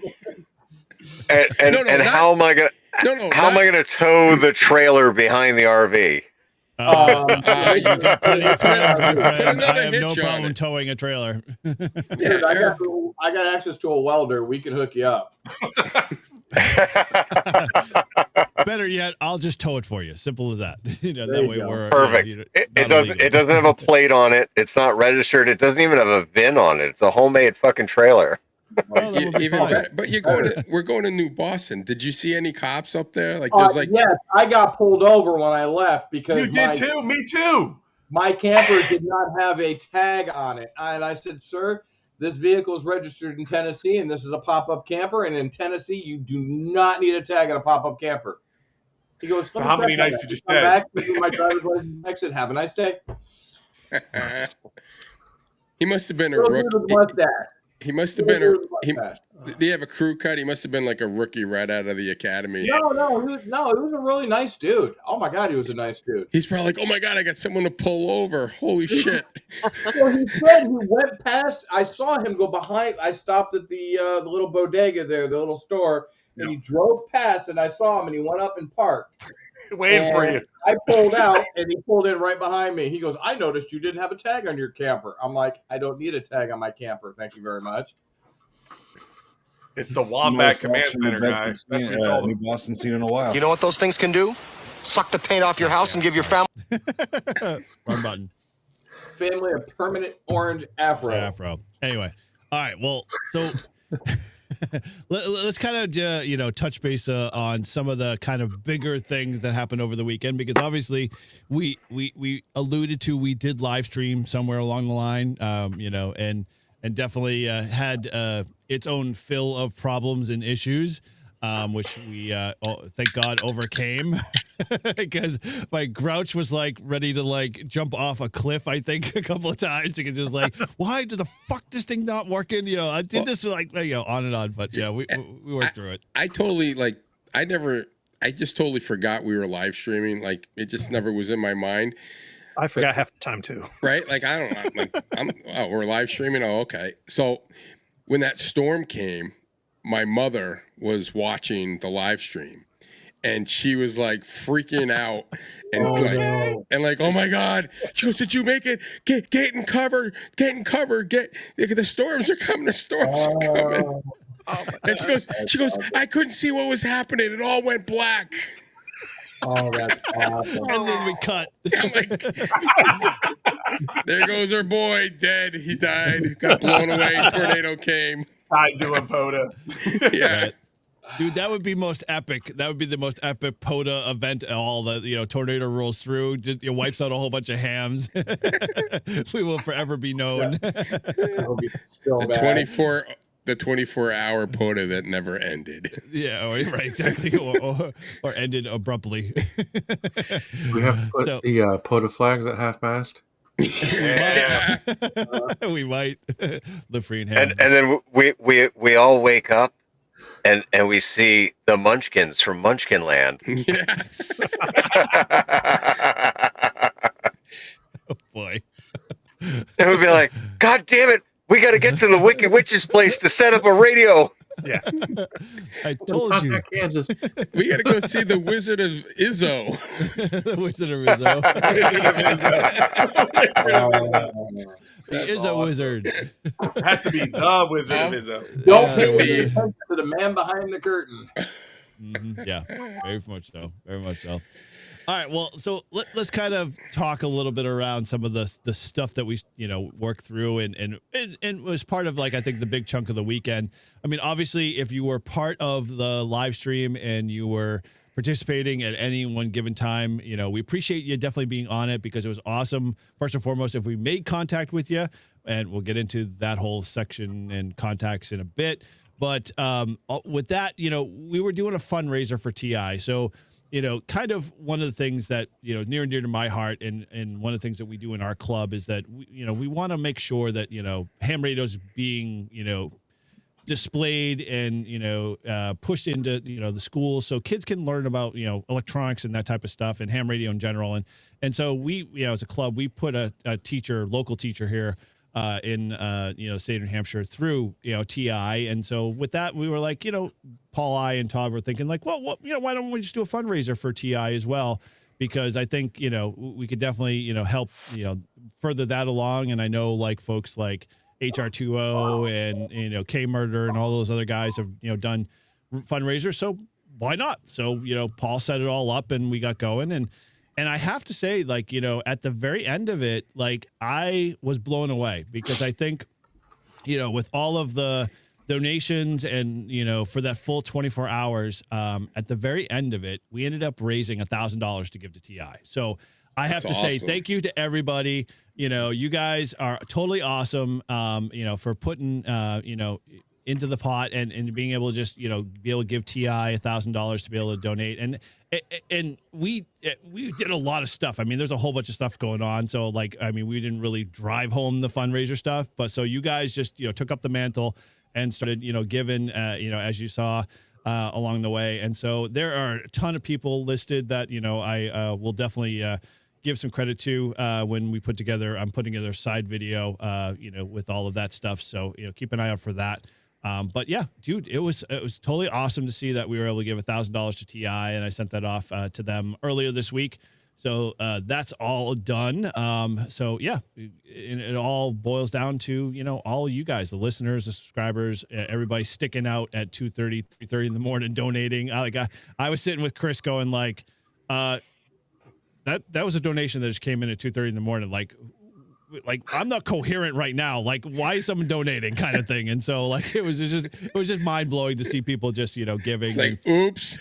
I know, right? It's like you hit the wrong button. I know, right? Exactly. So it was very, We're very donating cool because it's 2:30 in the morning. You're there with the blanket over you. Shikomoto. In the arms of a stranger. Yeah, exactly. Yeah, so that was just totally awesome, and just it's a testament to all you guys. I mean, obviously, you guys were definitely all part of that whole process, and providing obviously great entertainment to those that were watching at the live stream, but more so, just being part of that whole community. And it's funny because if you go back and watch the live stream videos, there's a lot of like all of us on our phones, and I felt bad, but at the same time, it's like all of us just helping out in the chat and just like kind of keeping things going. I think the one thing we didn't mention that I wanted to mention that I just triggered in my thought was we have to tell our stations, we have to put a / number after our stations, because I can't tell you how many times I would be like, I'd be on FT8 and Chris would be like next to me and he'd be like, oh, I just spotted myself. And then I'd spot after it and it would just spot the FT8 station. They're like, well, who's the sideband on? Where's the sideband on? And I spot sideband again. And then FT8 would hit the RBN again and erase that spot altogether. So it was like, I just couldn't figure out why I just kept disappearing on it. I know, exactly. I got an idea. Yeah. I got an idea. Okay. And let's see, 1, 2, 3. This is my 5th Utica club. So where's the tower? Build the tower. Show me the tower. So what we do next year, because this is going to happen again. It will. Is we sell the strokes. We sell the strokes for sponsorship. So when you spot, there's an opportunity. So maybe it's LFH stroke ICOM or LFH stroke Reliance. No, just kidding. No, you get the idea. I prefer Reliance over ICOM any day, but yeah. 2 stations, a fixed amount or something, then it's like, okay. And then every time that station spots, it's going to have that in there. Just a thought. That's a good idea. I like that idea. Thinking out loud. Keep I thinking. like that Mike. idea. Keep Walt, thinking. you want to see my ham radio? No. Yeah. Hey, Paul, is that a snapback hat that you're wearing? I know, right? Fuck you. It is. Oh, he caught you. Oh, damn. Busted. Busted. Yeah. Sorry, I couldn't resist that one. It's the gayest hat ever, but it's his icon. So Not gay. Well, it's double gay now at this point. If I don't hear silence, I'm going to start punching dicks. All right. So it's okay. My penis is okay. It's okay.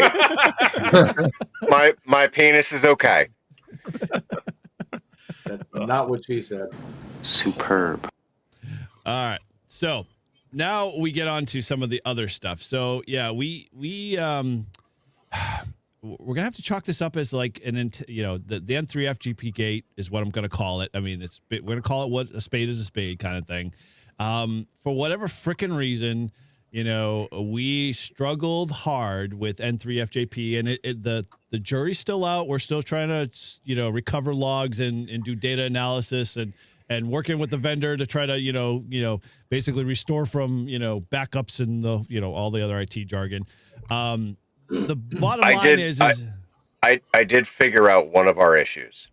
Oh, and so with N3FJP, when we were setting up the networking, yeah, if you remember, because I had N3FJP, because that's my logger, right? And so it was on my computer, and that my computer was the hub.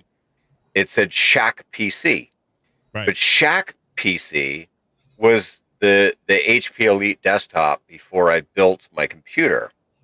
Oh.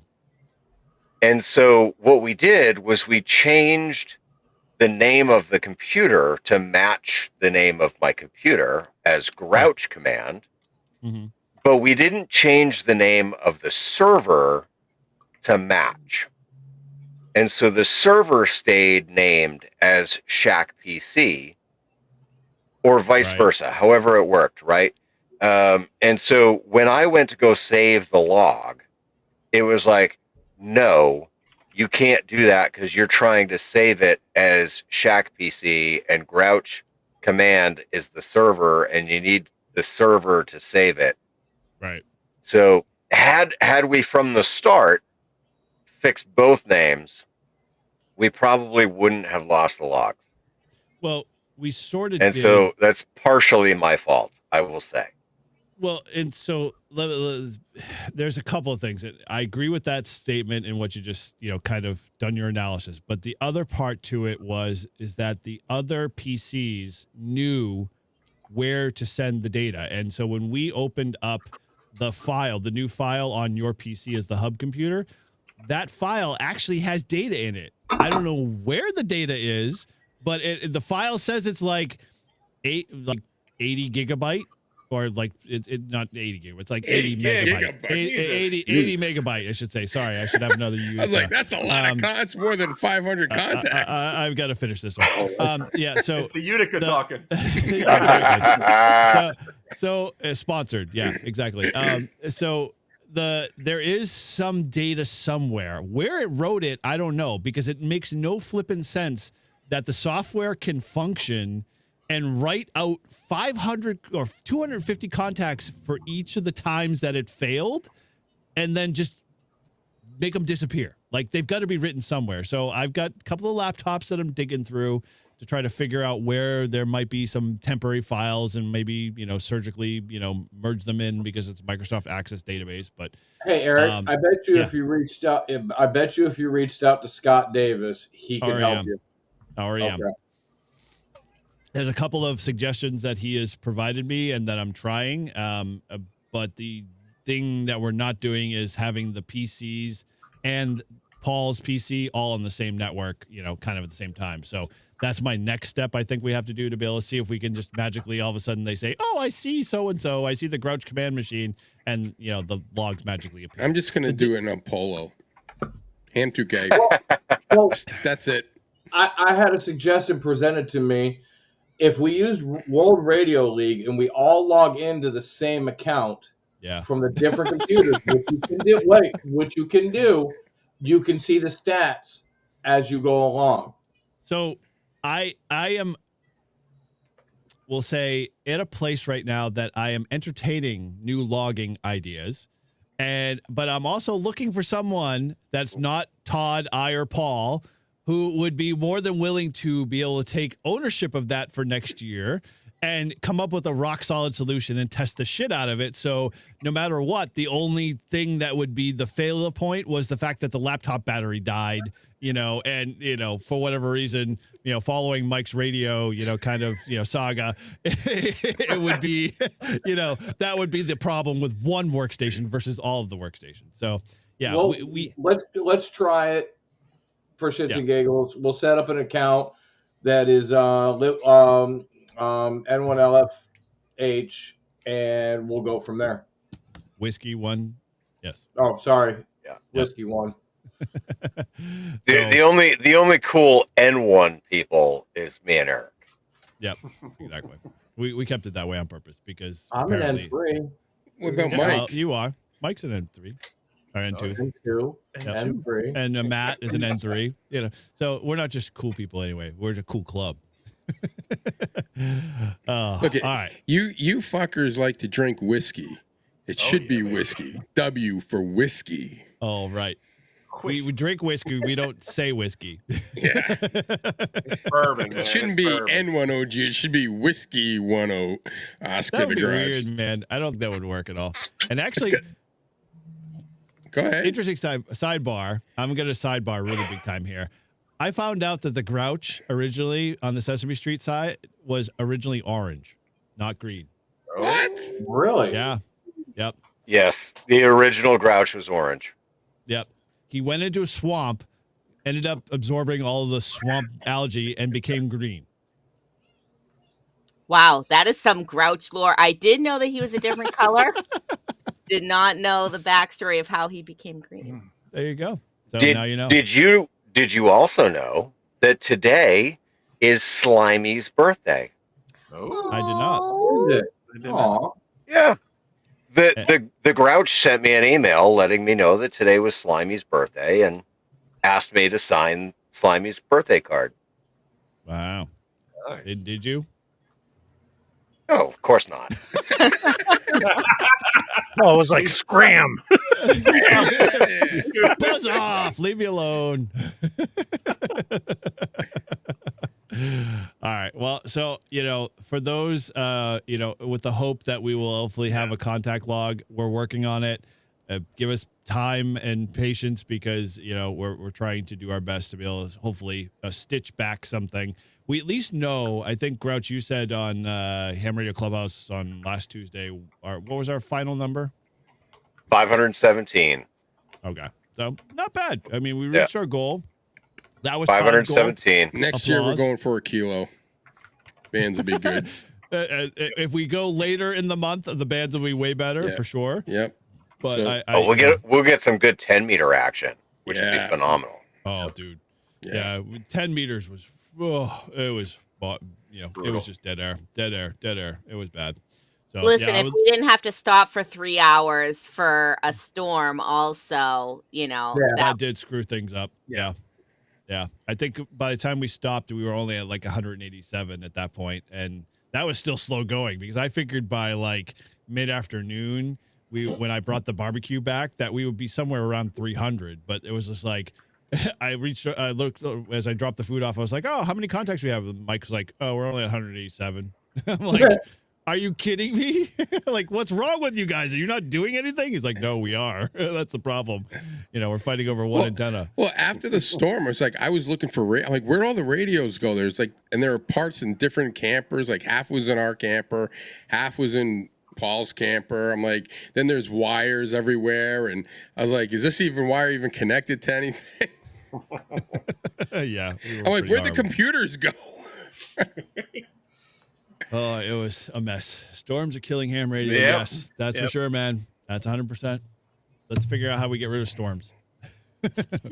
So, all right. Well, so let's kind of go around. I mean, obviously we alluded to when we were talking about, getting together and stuff, what, you guys mentioned in the beginning some of your memories, but like, what do you guys, what parts did you guys enjoy the most? Like, I mean, of the whole, weekend in general.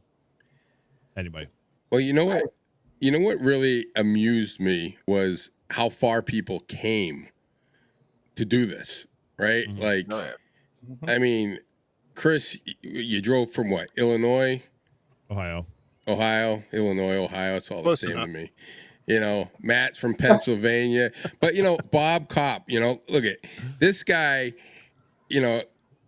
First of all, we go out to dinner on Thursday, and then I get lucky enough to be able to drive him to and from the place. And I said, hey, I got to go to the eyeglass doctor and get my glasses. And I just had the best time talking to him about all kinds of stuff, just on the car rides, not alone. I mean, not including, at the thing.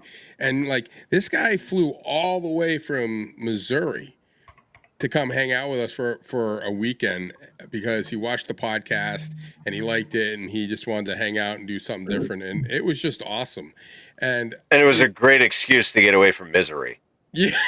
Yeah. It was. Although Bob is funny because like literally that morning, Thursday, we were going to go hang out. Like Paul, I, and Todd were going to take him out to dinner. And he texted me midday, or actually Wednesday when he flew in. He's just like, dude, I didn't know you had casinos here in New Hampshire. I'm like, yeah, we have a couple in Manchester, New Hampshire. And so where his hotel was, it was literally across the street. And so he's like, I think I'm going to go to the casino. I'm like, good for you, man. Go. And so he texts me like 3 hours later. He's like, dude, I'm buying dinner for you guys tonight because I just made like $250. And I'm like, okay, sounds good, man. I'm not going to say no. So yeah, we ended up going to dinner. It was pretty cool. Yeah. So then he pasty cousin. So he rented a car, but he was afraid that he couldn't drive there because there'd be no space. And I said, well, where'd you leave the car? And he goes, it's at the hotel, but they don't know it's there. So, because he had to recheck into the hotel, for one more night. And then I think he went to see his friend up in Maine or something the next day. But I'm glad he left the car there because it was a fun 2 rides back. And I was afraid, like on the ride back, I'm like, how am I going to, it took me 2 trips to get all my shit here. How am I going to get all my shit back with Bob in the car?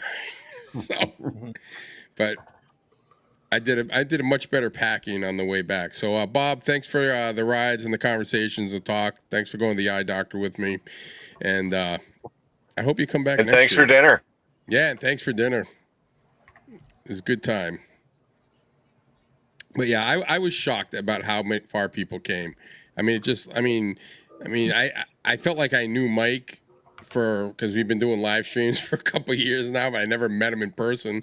A guy drives all the way out from Rochester. And those of you who aren't from the Northeast, that's a freaking drive, dude.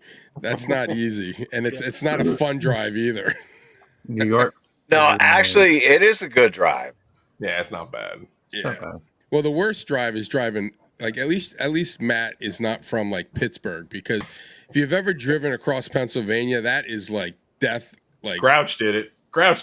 He loves Pennsylvania, right, Grouch? Right? going through the mountains, like through the tunnels, like what the hell? Another one? Right. Yeah, and it seems like it just takes forever. New York is just as long as Pennsylvania. Yeah. And I know exactly how you feel, Chris, because and I didn't have to drive as far across New York as you did. But when I got a couple really good friends down in Richmond, and anytime I go down to Virginia or DC, like Pennsylvania, like going through Pennsylvania, it's just like, oh my gosh, even if you're on the highway the whole time, it's just like, this is taking forever. When will I be out of this state? Come on, let's go. Taking 90, it's like it takes forever to get to Buffalo, but you're not even all the way through New York yet. Yep. Yep. Takes a right turn. It's like, oh my god. Yep. Oh, and 90 is so terrible. Oh, the tolls. Oh, all the $15 and some change one way. But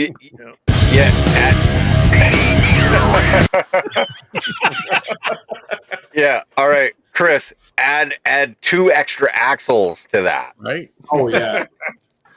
You're done. And it's like don't worry about paying it. We'll mail it to you. Whatever. Oh yeah, no. If I have to go through New York towing the RV, I try so hard to avoid the major tolls because it'll go from $120 in tolls to $200+ in tolls because of the extra 2 axles that I'm towing behind me. It's freaking ridiculous. New York's definitely got New York's got their hands in my pockets. Yeah. They got more than their hands in your pocket.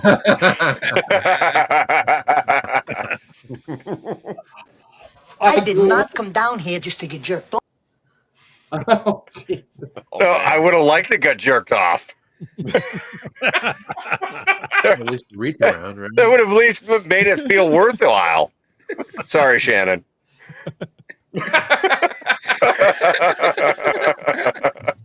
Hey, Paul, what is it? $20 is $20. Yep. $20 is $20. Okay, that's boy. Mr. Bergen, do you have a massive erection? Really? Poor Shannon. More water. Gotta balance this out. Anyway. All right. For the record, Shannon and any other females that are watching, right? Listen, it is all in good fun. We mean nothing by it. It's all humor. All right. We were nice gentlemen at the 24-hour POTA. We were. When he was visible, anyways. Not in the Grouch command.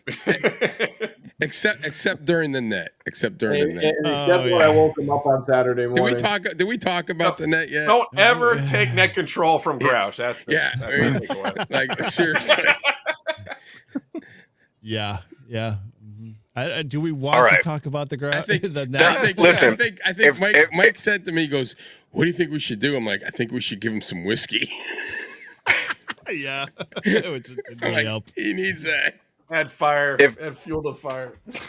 We gotta talk about the net because yes, the net was a big thing. All right. So listen, okay, I'm the type of person where if I say I'm going to do something, then I'm going to do it.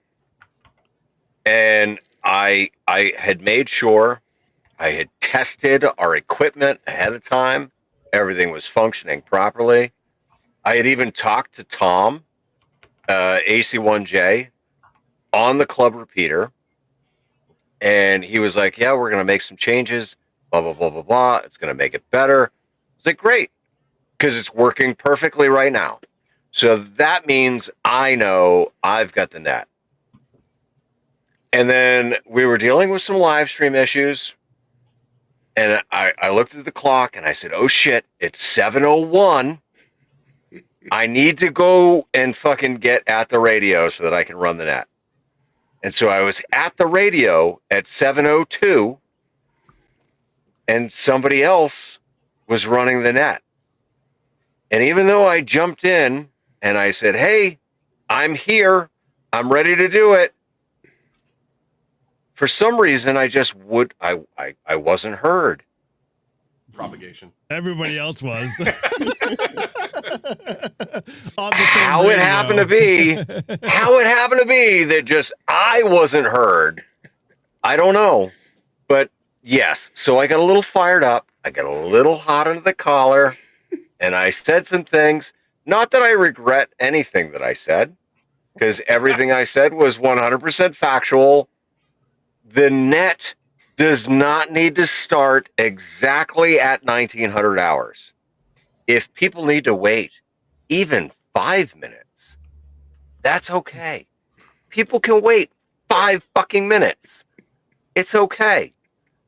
80-meter ramp. So You sounded like Dirty Harry just then. So in the future, if the Grouch says he's going to run a net, just wait. Because I guarantee you, the Grouch will be on the net to go, good evening, Granite State Amateur Radio Association. This is N1OG with your nightly net. Woo! You're gonna run the net for Nearfest, right? Yeah, dude. Last Near Fest, that was the best net. I think That was awesome. that was an That was awesome. fun. Yep. Go back to the live stream on Live Free and Ham for Nearfest, and you will get to the 7.200 flavor of Grouch. Listen, I gotta say that I am the Chuck Norris of 7200 because when I get on 7200, the lids clear space for me. They think he's a righteous dude. All right. Well, I don't know where to go from there. And also Winter Field Day. Oh. Although I will say Winter Field Day, I was absolutely shit-cocked. And yes, you were. it was a ton of fun. I think it was a 4-hour fucking live stream. Yeah. Yeah. That was check brutal. that out on N1OG Grouch channel. I stayed up for all 4 hours of it. All right. Hey, good night, Paul. Hey, good night. Night, Paul. Sorry, Paul. All right. Well, so this, I guess, this is probably the best segue to go into at this point. You know, what? I'm sure because I know once we finally got back to our homes and kind of gathered our thoughts. What could we have done differently? What could we have done better? Anybody got any suggestions or anything like that? We got to start it earlier. Like how earlier? Like 10. 10? Yeah, like 10 to 10. Yeah. Yeah, Okay. 'cause some of us guys had to leave early, unfortunately. Yeah. Yeah, I think that sounds like a good idea. Yeah.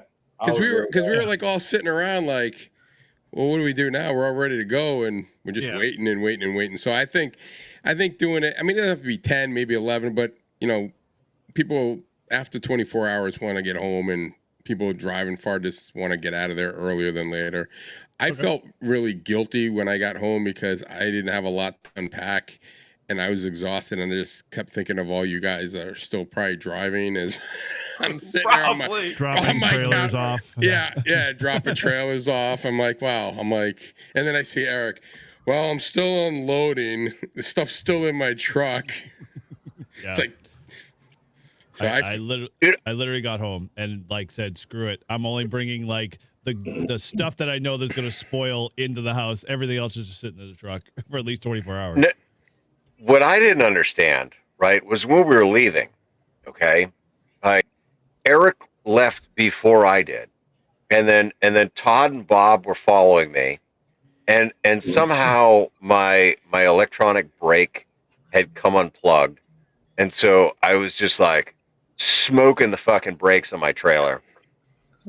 So I stopped and I fixed it before I left the park.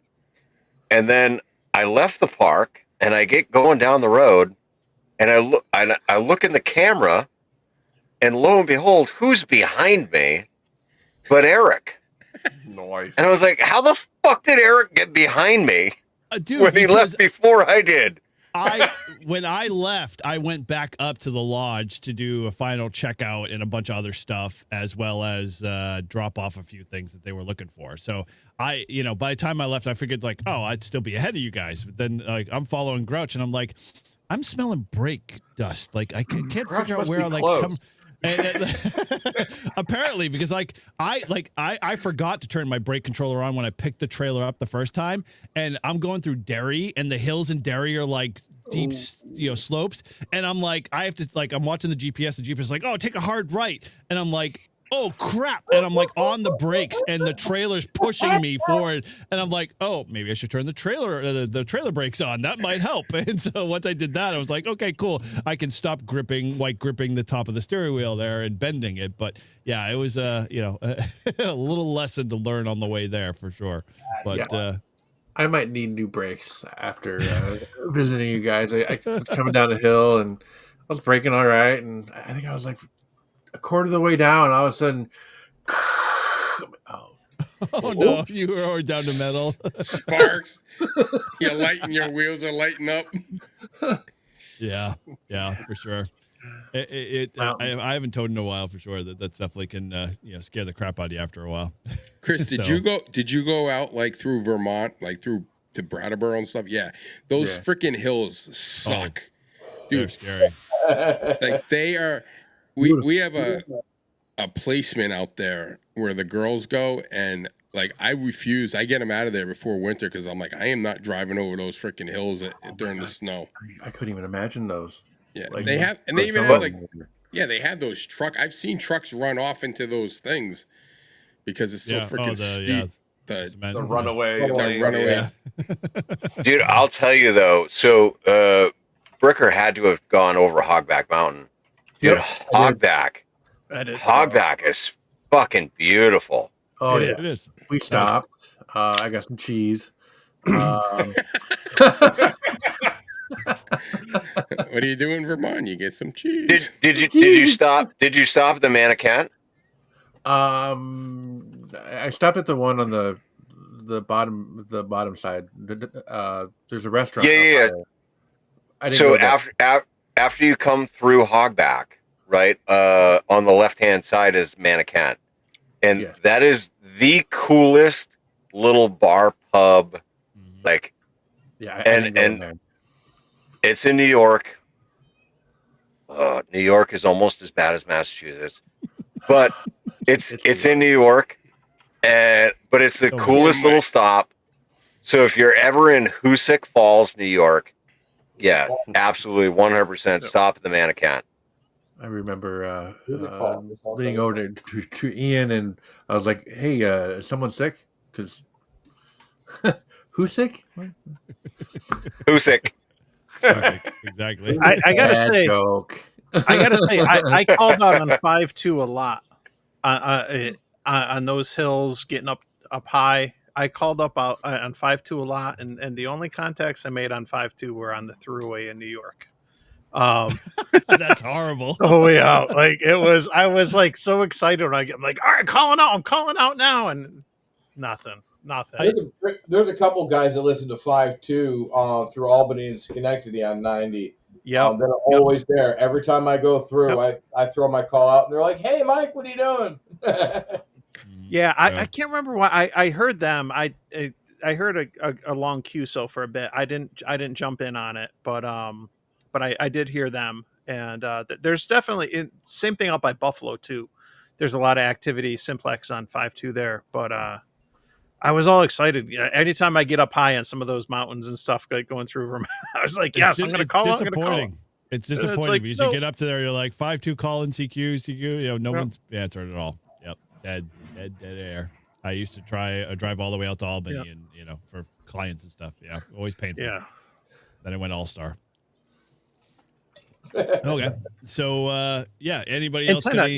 Suggestion? Yeah, is antenna. Okay. So the buddy hex. I think that maybe buddy hex.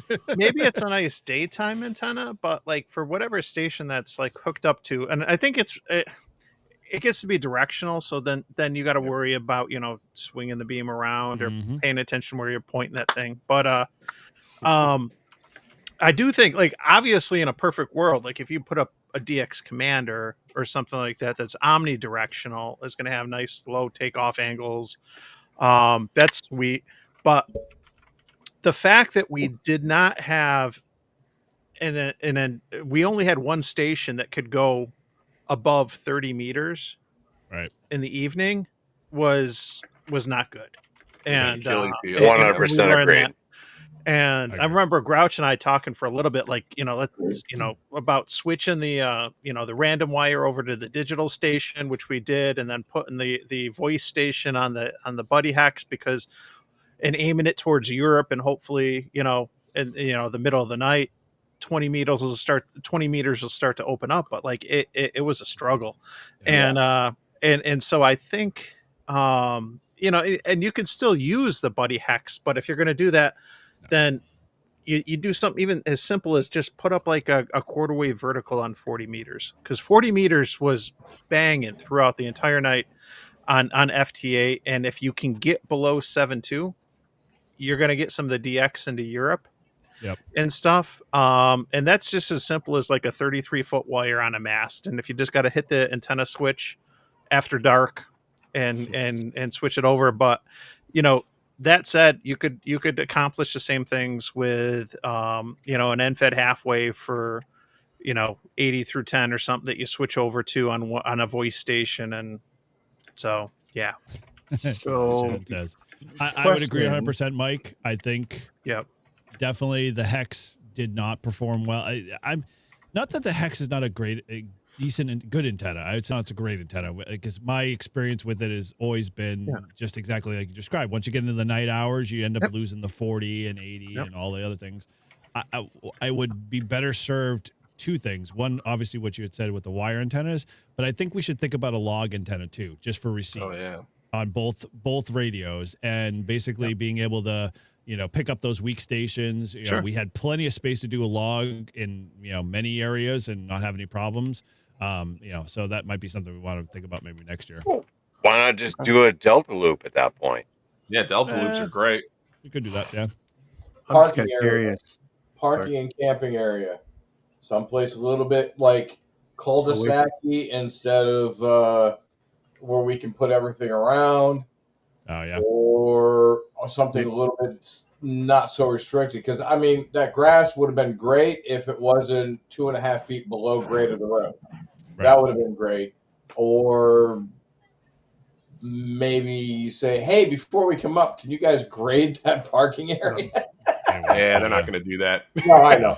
Are we going to the same spot? Or are we thinking of another park? Well, Todd mentioned that he was going to do a little recon. Ooh. Bear Brook. Yeah, I'm gonna. No. Stay away from Bear Brook. Bear Brook sucks. Yeah. How about Clough? Well, Bear Brook doesn't suck. It sucks, dude. They gave us shit when we went there for our freaking weekend, for Support Your Parks weekend, and the Rangers were assholes. Really? The Rangers didn't understand what the fuck we were doing. It doesn't matter. They didn't have to be jerks about it. I Sounds like agree, mild Spanish down here. That's what I ran into last time. Yeah. They didn't understand what we were doing. So like, all right. So Support Your Parks weekend last fall. That's when we went to Bear Brook. The Rangers came to my fucking campsite and they were like, dude, you had your radio going way too early in the morning and it was bothering people. And I was like, no, that wasn't fucking me, because I was fast asleep. Like, leave me the fuck alone. Like, but yeah, no. So the Rangers just didn't know what we were doing. Sure. And on top of that, we also had all the fucking massholes that had come up and they were partying. They were partying all fucking night long, making a shit ton of fucking noise until 2 a.m. while the rest of us were trying to sleep. Oh, maybe hit the button. Dude, go ahead. Hit the fucking button. Turn down the volume, Shannon. Fuck those massholes. No, I agree. So, but like the other problem with Bear Brook, at least in terms of the campsite, campers are on the opposite side of the park. So like if people brought RVs, they wouldn't be able to be in the same area as the camp, tent, folks. So that's a drawback in my mind.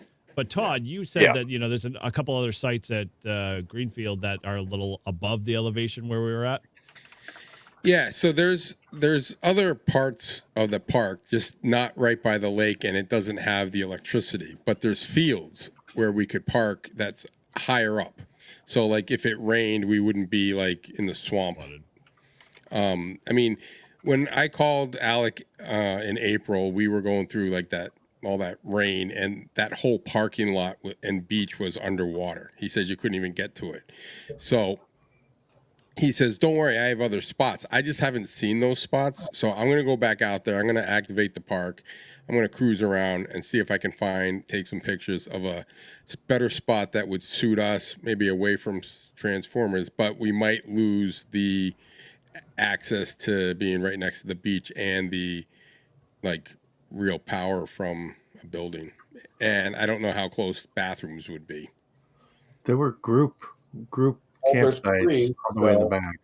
Yeah. So, but they were kind of far away from the bathrooms. Yeah. So that's we'll have to Bluff State Park. That was the name of it, Eric. We were talking the other day. Clough. Which one? Remember with the Where? dam? We were talking. Yeah. Okay. That But the problem with that one is that's like in a hole. Like the biggest problem with that one is all like surrounded by granite. So it's worse than where we were in terms of signals because we tried to activate there. 10 meters is great, but like we had struggled with 20. I mean, we were having a problem, activating. What about that. going further north, like Franconia or something? Oh, you want to go way up north? Wow. I'm just throwing ideas out there, man. Yeah, I mean, Conway. Yeah, Washington. But look at where people already came from. They want to drive to Conway. Like you can't get there from here. It'd be like another Conway's 2 hours. Yeah, and there's no easy Can't direction. get there from here. Yeah, exactly. Yep. Conway's a haul. But yeah, I mean, Greenfield wasn't bad. I mean, the location could have been, because of the rain, could have been better. But if, like Todd says, there's better sites in Greenfield, then I wouldn't be, interested in checking it out. So, I mean, something to definitely consider. Actually, I got a question for Chris. Thinking about where our location and the power lines and everything. Chris, when you had the NFED half wave up, how was the reception on that? Were you getting a lot of noise from the power lines or the transformer, especially like on 40 little. or so? Or I was getting a little. I wasn't. I feel like the power lines were kind of shielding me from all the other antennas on the other side. What about the other Chris? Because He had an NFED, you guys had one set up too. Yeah, we did have some noise coming through, so I You didn't did? know. Okay. Yeah. Random wire didn't pick that up. Weird. Yeah, I think too, one of the things, at least when I was starting on sideband, everyone like at the 24 hours started to get on their own antennas, and it just was like, I was like, what the frick's going on here? And I'm like, turn all that shit down, take it down. Yeah, he was 80 meter random, dude. Yeah. I was like, what did the Grouch do? The Grouch went around and told everybody, shut the fucking shit off. Hey, mine wasn't going at all. I tore mine down before the storms. Yeah, so I think what we when we get the antenna set, when we get the antenna plan and the radio plan set up, that's just what we use and put up. Because go ahead. Well, I've got an antenna suggestion. I've talked to Matt about it, who's over here, and I talked to Matt about it. We should, Last minute. He's right there. No. This was before. This was even before the event. Like 2 days before. Okay, smart ass. What was the idea then? It was with the multiple wires for a dipole. Yeah, well, basically making an MVIS so we could get the local people. Just build a really quick and dirty NVIS. And I told him how to do it. I said, this would be a really good thought process. We just never did it, but put an MVIS up. You only have to go 15 feet to the peak and run them out at 45s, 90 degrees away from each other, and you got an MVIS antenna. Yeah, and it would work perfect off of 901. There's a whole lot of shit. You want to try to work the shit people with that don't monitor 5.2? Yeah. So with all the hams that were there, CQ52, CQ52, CQ52. Oh, we got AF1T. Okay. Anybody else? Oh no, only AF1T. Okay. So yeah, just like just like for grins and giggles while we're on the live stream. Hey, any local hams in the New England area that can't get us, let's try to get them too. I wonder if we could get Pac Monadnock special permission to drive up there, activate at the top. Yeah, they won't. Taking a trailer up, that would be sketchy as hell. That would be, yeah, exactly. Record that. Watch it. Make a video of that. It's paved and it's not that steep. You'll know. Yeah, with the trailer it is. With the trailer pulling a 30-foot trailer, yeah, dude, that would be a little. We could do all 10. I'd be willing to bet I could get my fucking trailer to the top pack. Oh, dude, you can get it up there, but you bringing it down. It's another story. All right. I got an idea then. If we can talk to the ranger there, we set up the station at the top, and I bring my Ranger, my Polaris Ranger, and we just use that as a shuttle up and down. Oh, that'd be hilarious. It might work because, dude, that park up there, you get awesome. There's no noise. It's great. And there's but they don't have like you can't camp overnight there though. But you might be able to get special permission if we say we're doing this thing. What about Temple Mountain across the street? You can't park it. That's day use only. Is it day use only? All right. Yeah. Well, I mean, like if what Todd's saying, using a vehicle as a shuttle, it's like you camp somewhere else and just bring the station. Although I guess if you're trying to do 24 hours, that's not going to work. Yeah, but it's like, not going to work, right? Yeah. My trailer's off road, and it's small enough. We could pull that up there. We could all sleep with you. Is that what you're saying? Oh yeah. The Wombat, flooded Wombat Command Center. Yeah, we just sleep in shifts. Dude, to be honest, if you've ever been up to PAC's parking lot is not big. So do we get a GP medium? There you go. Right? We'll just put a GP medium up at the top, a PAC, and we'll set up there. We'll leave all the fucking campers and everything in the parking lot. And we'll have a GP medium up at the top. That could work. Screw it. Let's just do remote. Let's just put all the radios up there and we'll remote, down at the bottom. Let's complicate this really big time. We'll just put a flex on the top. Flex up there. Yeah, flex it. Sure, Todd, it's you and I. Put a microwave link in between. Yeah, that's what I was thinking. How many feet of coax do we need? Wait, Mike, do you have a dish? I do not know. So, me? Mike, you got to get a dish. We'll do a dish up at the top of PAC. Dude, I've got microwave at work. I just asked my boss. I said, "Hey, can we use the microwave links?" Yeah, we'll borrow for the weekend. Yeah. This could get really bad fast. We're gonna play with back to RF reality now. So now that we've hamgenuity this thing to death and like really RF made this around and find out. Okay. Yeah, Mike. All right. Now, Eric. Here's the other thing. Ham harder. Why don't we go to the beach? No one's there. Fuck the beach. No one's there. They do camping during the summer. We could probably get permission. We can get Salty Walt to come up here. He's the expert, and we'd be perfect propagation on all the salt water. Get the salt water Ordeon? Ordeon might be a place. Yeah, Ordeon's. Although Ordeon doesn't do overnight Where do they camping. do the camping? Don't they? Where do they do the camping near Salisbury? Just on the other side. That's in this. That's in a place Grouch will never cross over and set. No. The one we no. The one that we did. It was Hampton. It was like Southampton Beach or something. It had the. Yeah. What one was that? They camped there. That's Hampton Beach Park. Yeah, Northampton State Park. No. This was south. That's there's Hampton Beach State Park. Hampton Beach State Park. They camp there in the summer with campers, so they probably have hookups. What do you mean not that great? I'll camp at Hampton. That would be a perfect place, right on the beach. It would be, although, let's look into it. My only fear is I know my mother-in-law's camped there, and they have months of pre-reservations because it's such a popular. But no one's going to be there in October, end of September. They are, dude. They are. They still are. Seriously, I'm going there next Wednesday. I guarantee. No, if anybody's interested, I have an ocean boat for sale.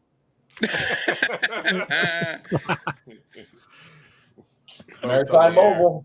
Yep. Just saying. I'm surprised you don't take that with you to Florida. I need a squirrel clip. Yeah. Dude, I can't tow the ocean boat behind the fucking RV. I see people doing dumb shit like that all the time. What are you talking about? That's a long caravan. Man. I'm not those people. Will the Grouch make it? That'll be the episode.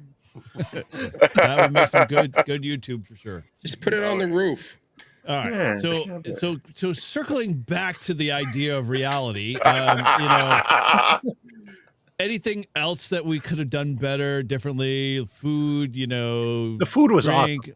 Food was great. Okay. Food was Okay. great. Food was great. The catering food. We We could have swapped out one of the DX10s for an ICOM 7300. We will. Yes, We will just to yes. appease you. That's fine. I think You a know, we a can definitely even star- put a G90 in there. like a The star cook on pattern. Sunday morning was on point. I'm just The going to what? say. The cook Oh, on the Sunday cooking? morning was Yeah, right. on Because point. that was literally the Grouch cooking version of, let's throw everything on the grill and get rid of it fast. Yep. Hey, did Hey, it was anybody good, bitch about it? It was us. Did anybody What? bitch? I know nobody bitched, and I didn't have any, digestive issues either. So good job Yeah, I for made you, it to man. Pennsylvania just That's fine. good. No stop. Mike's quiet over there. Yeah, Mike, what's So- going on, Not, Mike? not a good trip to New York. No, it was good. The food was great. Like the barbecue was good. I know that, like the boys down south will give holy hell to anything barbecue related up in the Northeast, but like the food was good, and even coming from New York, the pizza was fine. Like it's so it's like, until the storm came and it was sitting in like Oh, I 5 got inches soggy. of water. The soggy pizza. yeah, but I've but never- I the took- pizza did go south in a hurry with Yeah. the storm. Oh, yeah. I literally took No one the, saved the pizza. I took the All right. pizza boxes and like I've never like rolled the pizza box with pizza in it, but I rolled it. So disgusting. Yeah.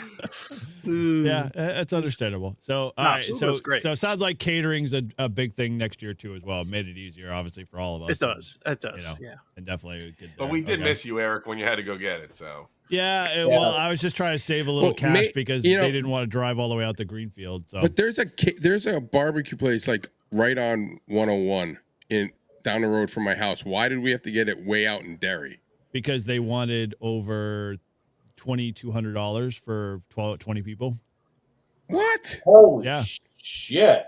Right. Exactly. screw that. Trust me, I would have gone to Crap. Smokehouse. Smokehouse was my first choice. They basically said no, we won't do any parties less than 25, and it's minimum $2,200. And They then charging you by the axle? I don't know what it was charging. Dude. I was like, and then I had another caterer that I did, that's good friends of the family and stuff like that, and he gave me the friends and family discount, but it was still $1,500. And then I was like, okay, so I found this place over in Derry, and Derry, they basically came in way better for what we got.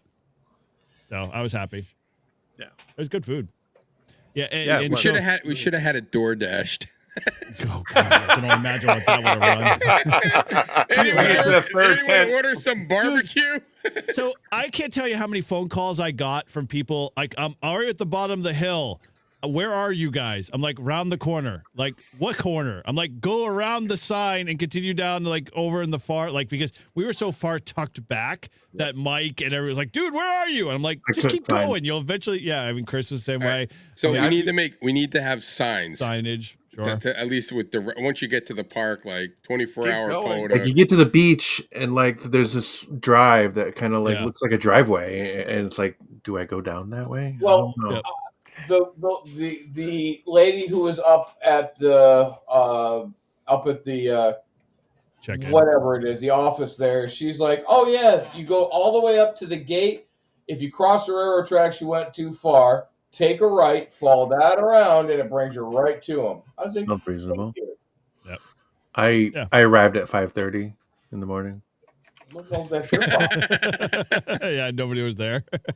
No, We're all I woke up to him out in the sky. Yeah, I'm like, who's this dude just walking around aimlessly? I was calling the calling frequency you guys had. Like, nothing. Yeah. The Sadly, repeater we- inputs and outputs are backwards. Yeah. Were they? I didn't think they were. They were on target. I think from a radio standpoint, we definitely need to do better monitoring of the radio and that type of stuff. But, from a setup perspective, if we can find something more above ground that, is a little bit more, kind of the same layout. The layout was good. I mean, I think we could have definitely been more together instead of like linear, like in a circle kind of format. Yeah, I think you got to have the radios, the station way off, away from the kitchen and the hangout. I mean, not too far off, but just far enough away, because you can't be cooking and trying to work and then hanging out and having conversations and people grabbing beers, and the kid's like, "Hey, do we have any non-alc beers? Do we have any drinks for me? Any coolers have non-alcoholic stuff?" Yeah, we do. We had plenty of stuff. And I'm like thinking to myself, like, dude, if I were you, I'd be freaking throwing those beers back and like no one would even know. Slip it in a koozie. You could have a blast. Nobody even knows. So Chris, I wouldn't have said anything. he's a good boy. He was looking for the smart man. Knows better.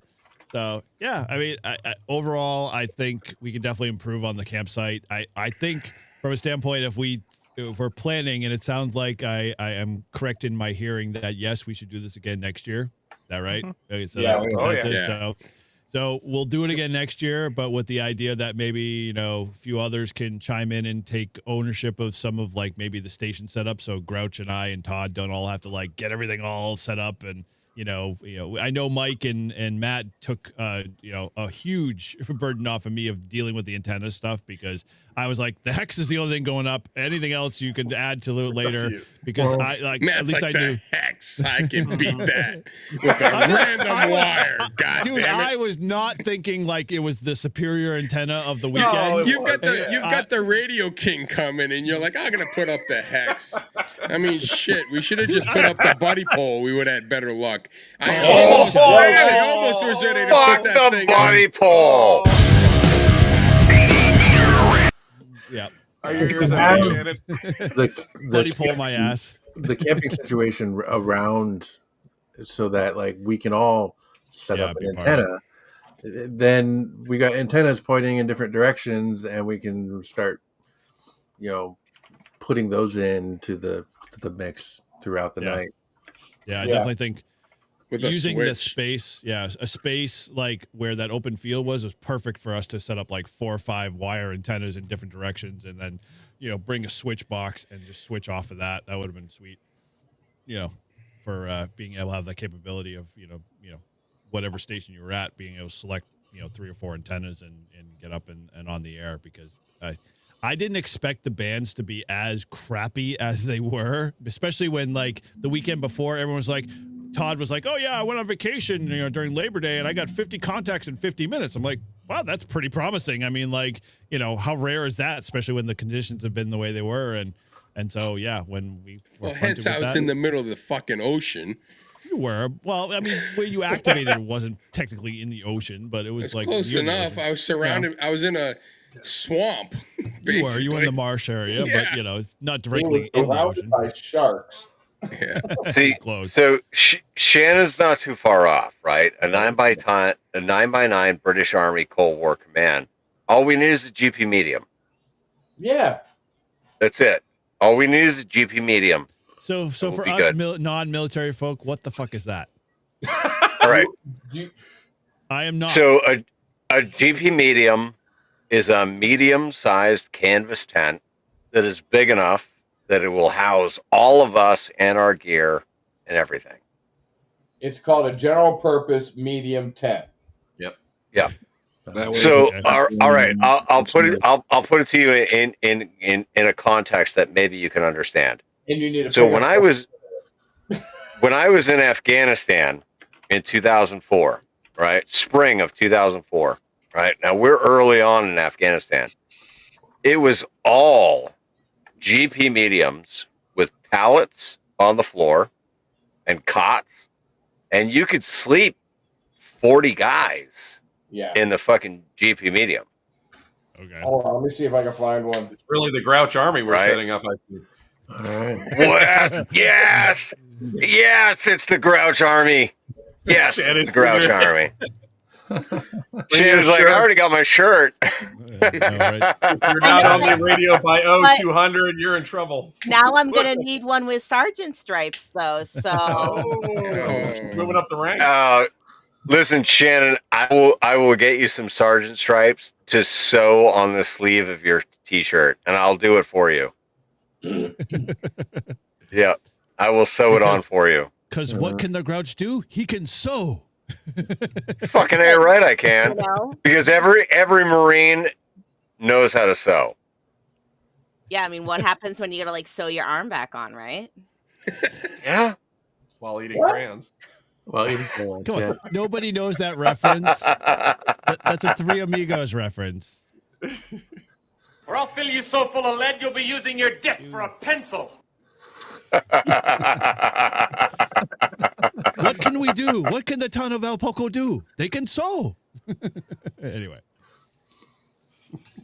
Oh, All right. Tortoise Tortoise is trying to share something. Hold on. I got to fix it. Okay. Fix away. All right. So anything we could have done without, I guess, was one of my questions that I kind of want to throw out to you guys. The buddy hacks. Yeah, I don't disagree. Dude, I don't disagree. The Transformer. Yeah, it's only a mere $1,400. Holy shit! Well, it's 86 a month, isn't it? So if we wanted, what the hell is that inside the tent? Oh, dog. I'm like, It's a dog. Those are the free dog. There's a lot of holes in that tent for $1,400. It came from Afghanistan. There's bullets and mortars. So basically what you're saying is if we actually rent a, tent that like your wedding tent that they'll set up and they'll tear down, I prefer to be what? That'd be all right. Okay. What are you adding to your scene? There we go. Oh boy. That's a little Hey, less soggy pizza. It's in the tent. Great. There's the background too for Grouch. Okay, somebody zoom in on that. Why is his microphone hooked up to the guy's crotch? That's the antenna, dude. There's not an antenna. That's a microphone. There's a microphone that goes from the guy on the left-hand side all the way to the guy that's got his hat on 23 backwards. centimeter one. CQ balls on the air. CQ balls on the air. CQ balls on the air. There's no band behind it. Hello, AI. That's how you put the D in DB. Wow. I The only thing that's missing is Mike's legs. Yeah. There we go. Very cool. All right. Well, we could do without Mike's legs next year. I got that note. Okay. No, that was a hit. Maybe. All right. Okay. And then we talked about antennas. Obviously, that seems to be the focus. Location might be a little bit different. Anything else? Shirts were good. Anything other stuff like that was kind of secondary that could improve on? Just want to say thanks for doing everything that you guys did to get this going. Awesome That was job. awesome. Thank you. Well, That was thank a you. monumental task to set all this up. Thank you. Thanks for your thanks. Yes, exactly. Yeah, I have to give Todd and Grouch credit for doing all the stuff during the time that whole entire weekend because I felt bad because I was off doing everything else and I knew they'll figure it out. Dude, and lo and behold, they did it. I sat at that freaking radio trying to work those freaking kids, and we didn't get one freaking call. I know. Well, why? I'm like, where'd the kids go? So let's back up. So Yeah, I'm glad I didn't jump for that. Yeah, thank God you guys did. So here's the problem. So Saturday we rolled up to the 4-H fair. And the problem is our club was doing a ham radio event. And so part of it was get on the repeater and talk to, people on the repeater. So it's a scheduled kind of conversation. We didn't see kids come up until literally 1 o'clock because the fair had moved everything ahead in the schedule because they knew the rains were coming. And so when they did that, all the animal judging, all the tractor pulls and all that stuff. So everybody was literally walking by the booth the whole entire time. And it was only by 1 o'clock when they started coming back up, they were like, oh, what's this CW thing? What's this radio stuff? And so they all started talking about it. And that's when we had people. But then at that point, I left at 1 o'clock to go get food and head back to the campsite. So, I don't know if they made any more contacts. But yeah, that was kind of a faux pas on the organization. The other thing with Greenfield is Alec is the most laid back dude you'll ever meet. Oh, he doesn't give a shit about anything. As long as we leave it clean and we don't destroy anything, he could care less. He's like, dude, whatever, come whenever. Don't worry about it. I'll leave the gate open because I'm like, hey, we got some guys coming early in the morning. He's like, I'll leave the gate. I'm not going to lock you guys in. Yeah, don't worry about it. All right. That's. I mean, getting to Greenfield wasn't terribly that bad, especially if you came in through 101 in that area and whatnot. And for travel, I'm sure it probably wasn't bad for most of you guys, especially going through New England, New Hampshire and stuff. But the location was good. If we can get up a little higher and get maybe a little further into the month of September, we probably will get better prolongation and probably better conditions where it'd be a little drier. As I knock on wood and say a prayer, because God forbid that we get a weekend of rain that same weekend we pick. Well, but you know what? Even if we get a weekend of rain, it's okay. Yeah, it's fine because we're gonna be in that big camping tent.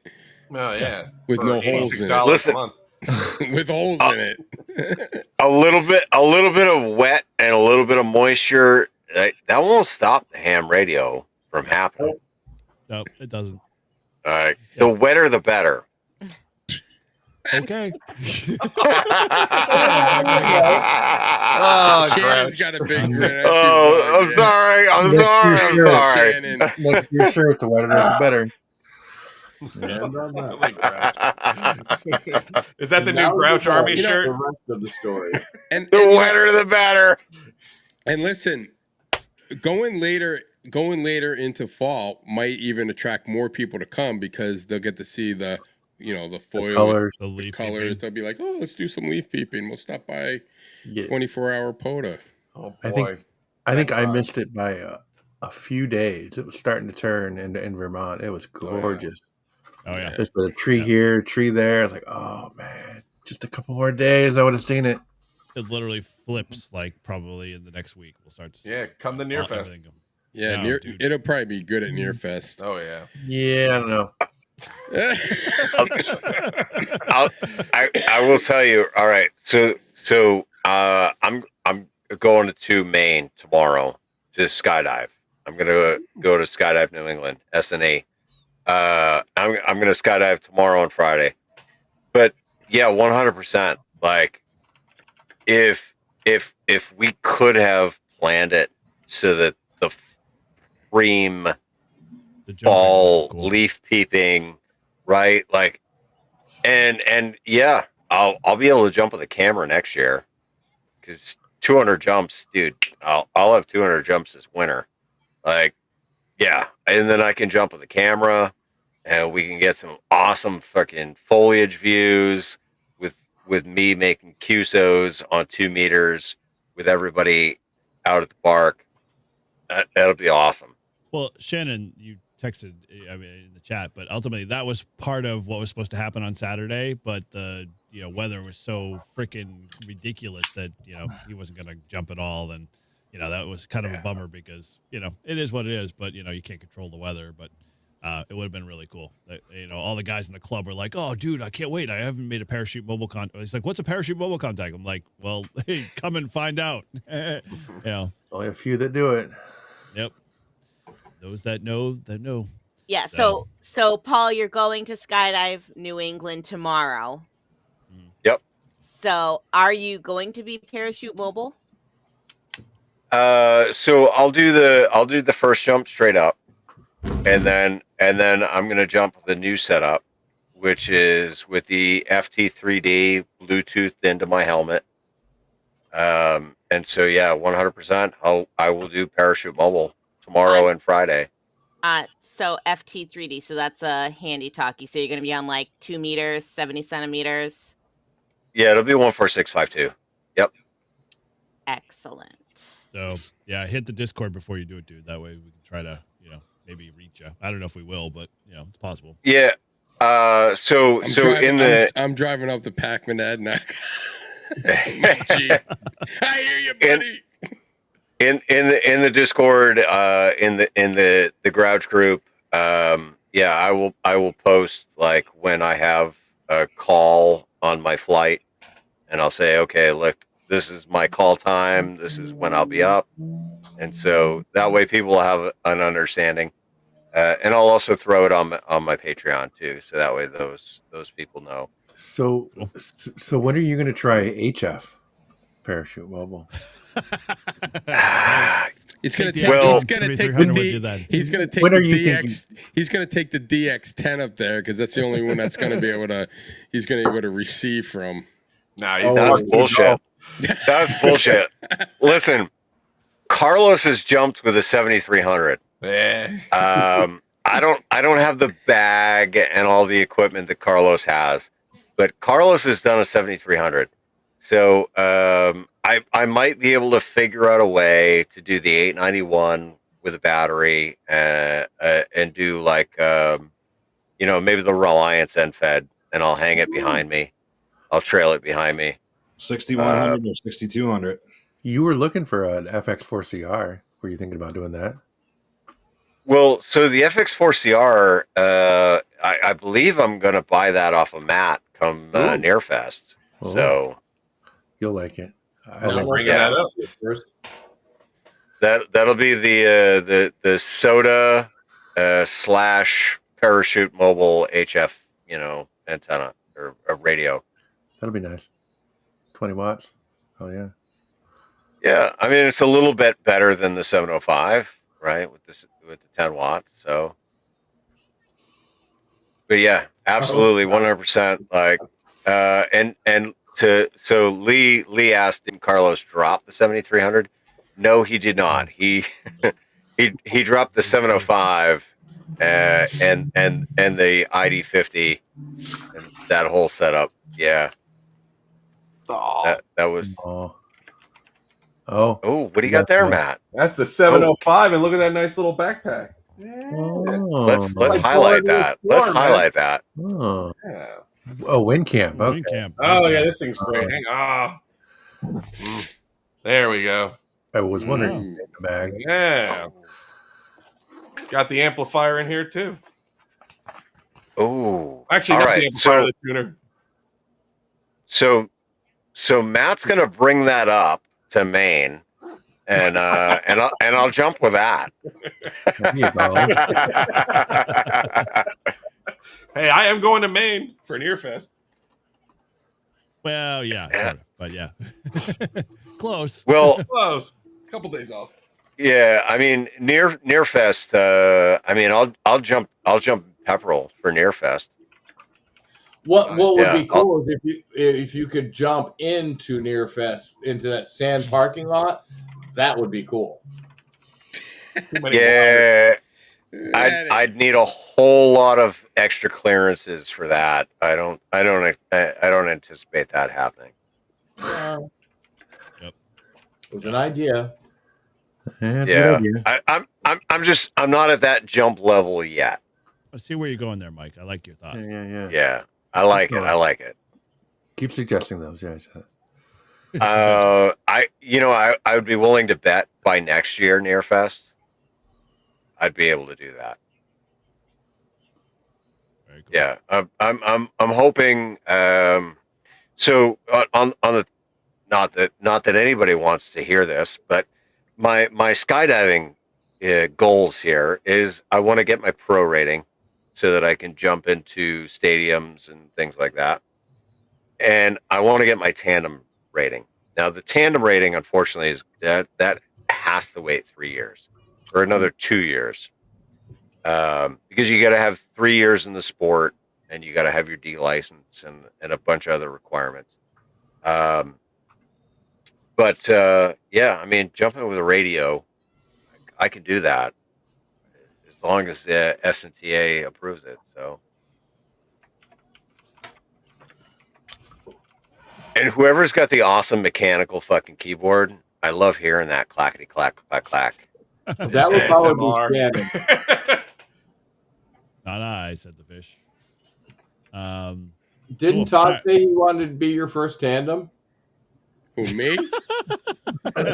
Yeah, why not? I thought I heard you. Dude, say we would need like a fucking parachute the size of a football stadium. I can't even go by myself. I'm so fat. I thought Eric said he wanted to do the first tandem.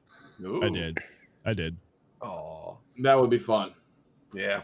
I'll film it. I'll film it. What are you going to jump to? So, I mean, we got a couple years to get there, Eric. Hey, we got a couple years. Here's how we'll do it. But Ryan said he'd teach me how to fly.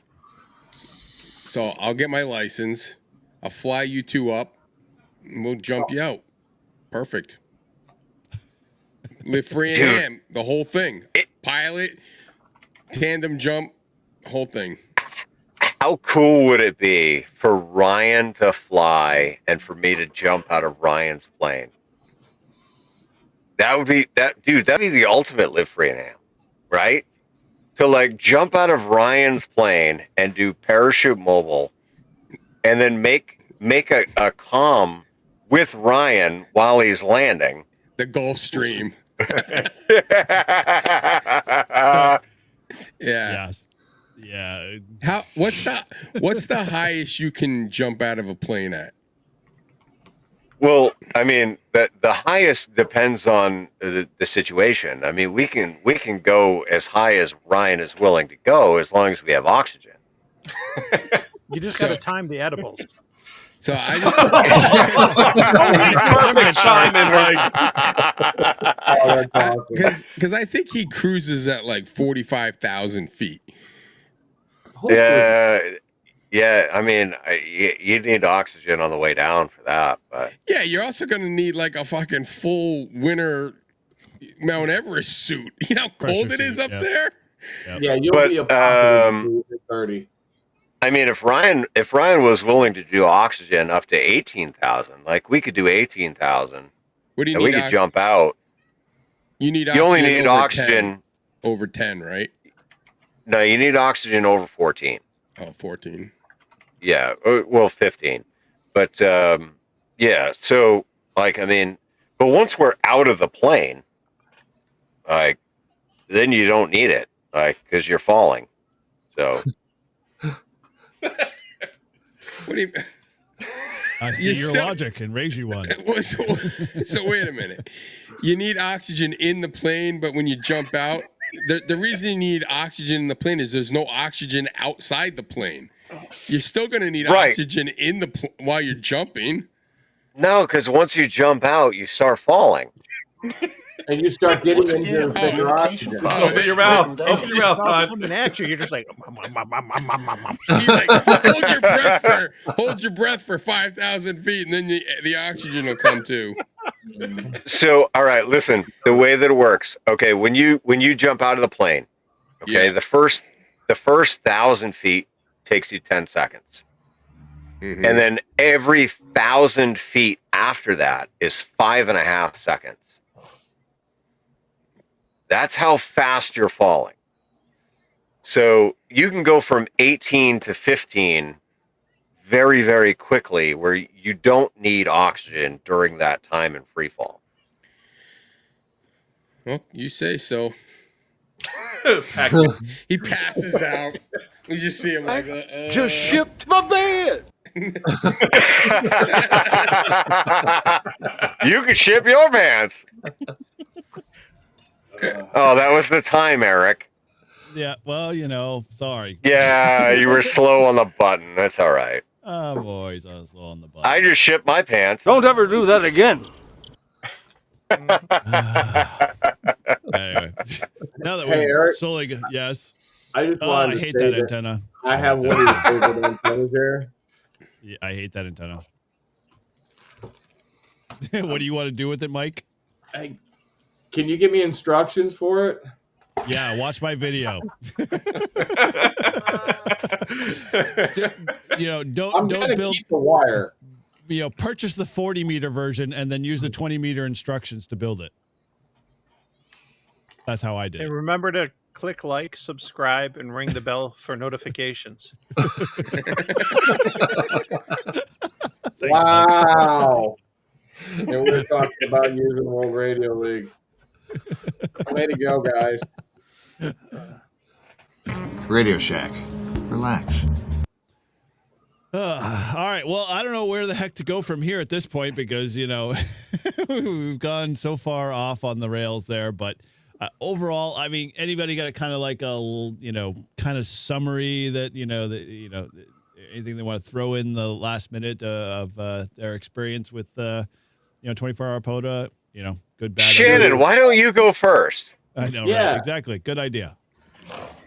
No, I just had a really great time, and I'm so glad that you guys sort of welcomed me into the little group here, and I'm looking forward to the next one. I honestly kind of think like next year might be too long. Like I want to POTA with you guys Winter POTA, 24 sooner hours. than that, Oh, It doesn't have to be 24 hours, It but doesn't. Thank you. Spring Cape Cod takeover. having friends with you when you're doing POTA just makes it more fun. Well, Shannon, you are more than welcome to POTA with me anytime before I head to Florida.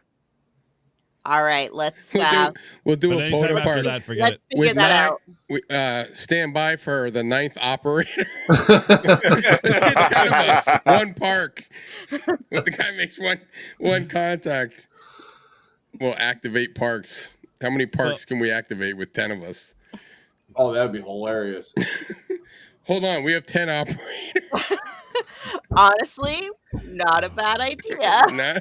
I don't know about that. Like at that point, it's like you have one operator like rambling off the 9 other calls just to get through the actual traffic of people piling up. Hey, But, just remember we did that Friday night. Oh yeah, butt to nut. Yes, I forgot about that. Yep. That totally escaped my mind. That was like so random, but at the same time, He activated the park? He activated it 4 times. Did he? Because he did it on 440, 2 meters, and then he did it after 8, and he did it again. Yeah, So we did. And Parker did it. Yeah, Yeah, he did Parker it 4. He did it 4 times in like Yeah. a half an hour. Yeah, because I got the 2 on the HF, then realized, hey, we got late shift still, so we've Yep. went ahead and Dell had a really good suggestion. If there's 10 of you, just log each other and the park is activated. Pretty much at that point, you don't even have to put your call out there. So, yeah, I know. I mean, obviously, Chris, go ahead. Anything you want to throw last, go around here? All right. Sorry, Chris W8. Yep. The Chris at the bottom. Chris at the bottom. I think we lost We'll Parker. work our way to the top. Chris lost in the woods. Yes, go. Oh, okay. So I think we lost Parker. He is gone to bed. Somewhere in the woods. Okay. But I just want to say thanks to everybody who made this possible. It was a really fun time. I know he enjoyed it. Paul, you killed it with the fishing pole with him, man. He had a blast, and he keeps talking about it every day. So that's awesome. Awesome. Yeah, and just meeting everybody. I've met Eric, obviously, to Paul, Mike, Tortoise. I met you before, and Matt, I've seen you before. But Mike, meeting you for the first time was awesome. Chris, meeting you for the first time was good. It was awesome. Sorry, Shannon. Just good, Chris. So, just meeting everybody and hanging out and having a good time. Meet me was just shit, huh, Chris? What's your name again? I can't remember you. I hung out with you for a long time. Yeah. Hey, it was early in the morning. All right, leave me alone. I can barely remember my own name. You can barely remember the Whiskey 1 Lima Foxtrot Hotel. Nah, I kept getting it screwed up with mine. I know. Whiskey 8. Oh, damn it. Whiskey 1 live free. Whatever. Yeah. Just call me back, damn it. Call me Al. That's all it cares. That's when those bands just took a light switch and shut off. It was crazy. It was bad. Yeah. But yeah, no, it was definitely fun time had by all. So I'm glad you could make it, and definitely was good to have you. Yeah, and we're definitely gonna be putting on a 24-hour down here, and I'll let you guys know. Yeah. So I'm going this weekend to try and put the details together. Sweet. I'll be there for sure. Mike, N2MK, how are you? What do you got last minute? It is the people that make ham radio awesome. And at the end of the day, like if you don't have cool people to hang out with and play radio with, if you don't have cool people on the other end, the contact, what good is it, right? And it's awesome to just Bricker and Grouch were the only 2 people I think I met in person before that weekend. So it was great to see everybody. You start to build these relationships online, whether it's in the chats and discords. on the air making contacts and stuff. But like it's just awesome, getting together and seeing everybody. You can have awesome antennas. You can have like this buddy hacks, and it'll only do so much. You can have these great radios like the FTDX10, right? And it's a great radio until you try to do 60 meters, and you got to. If anyone watches the live stream in the middle of the night, you'll see me watching YouTube videos trying to figure out how to take the training wheels off the ASU so I can do 60 That meters. was hilarious. And Chris remembers, like, I was like, why I'm in band. He's like, you're out of band. I'm like, I'm not out of band. This is the frequency. Like, this is the channel. Like, and so I learned, Hey, if it was an ICOM, you'd be able to get right on it, though. Exactly. Exactly. Blah, blah, blah, blah, blah. But no, at the receiver. end of the day, like I said, it's the people, and and that's what makes the hobby great and stuff. And there are a lot of great people out there, and I'm real proud of the community that's being built and the friendships that are being made and everything. So it's the people, man. Todd, any last parting words? Well, I kind of felt like an ass because when I saw Shannon, I said, "So, how'd you find us?" And she's like, "I was on your podcast in February." I'm like, "I'm a fucking loser." He's not joining the Todd army. Yeah, I'm like, I knew you looked familiar. I just couldn't put it with you. I'm getting old, Shannon. I'm the oldest one on the podcast, so you got to give me a little bit of a break. But at least I'm owning it. But anyway, it like what Mike said. It was I hadn't met. I had met Matt and Mike Tortoise, but I hadn't met Chris, and of course I know the other guys. I hadn't met the other Chris, the guy, that guy.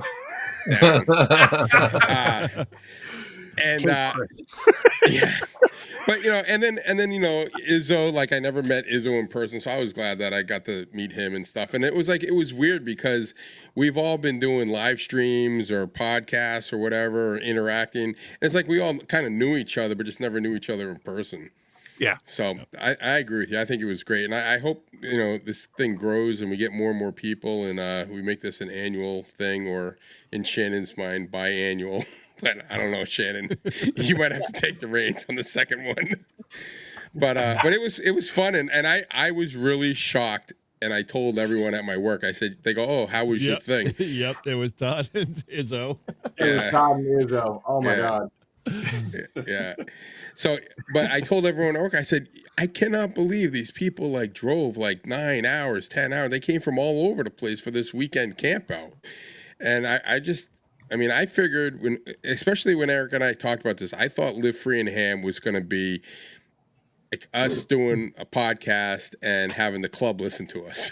That's what I pictured in my head. And now it's like we do the Northeast thing, we do that. And then next thing you know, like I'm on Clubhouse and those guys are giving me shit. And I'm like, holy crap. I'm like people are starting to get to know us, and then people are actually coming to hang out with us. So it was awesome. And I just hope it keeps going because, it really, and look at, I never thought I'd even try or even get interested in satellite. And then there's Mike pulling out a Yagi and I'm like, wow, I gotta look into this. This is kind of cool. So thanks everyone for coming. It was an awesome time, and I look forward to next year. All right, cool. Awesome. Well, I'll skip over me. I'll do last. And Grouch, go ahead. Any last parting comments? Oh yeah, of course. Skip over yourself. We'll get to me in a second. The courtesy. No, listen. I had a ton of fun, even though I wasn't out in the mix a whole lot. It was a great event. Of course, I had met Mike before. I'd met Chris at Nearfest last year. I had met Matt before. I had met the other Chris over in Ohio when we did the park together. I'd met Tortoise before. And I had met Izzo before. I kind of met everybody before everybody else did. But it truly was a ton of fun. I was grateful for the experience. It was a lot of work, but I feel like it was worth it. So next year, maybe not so much work on my part. I'll just show up and I'll have fun, and I'll bring the Grouch Mobile Command, and we could we could just do things, because this setup is set up for the ultimate of everything. And so, yeah.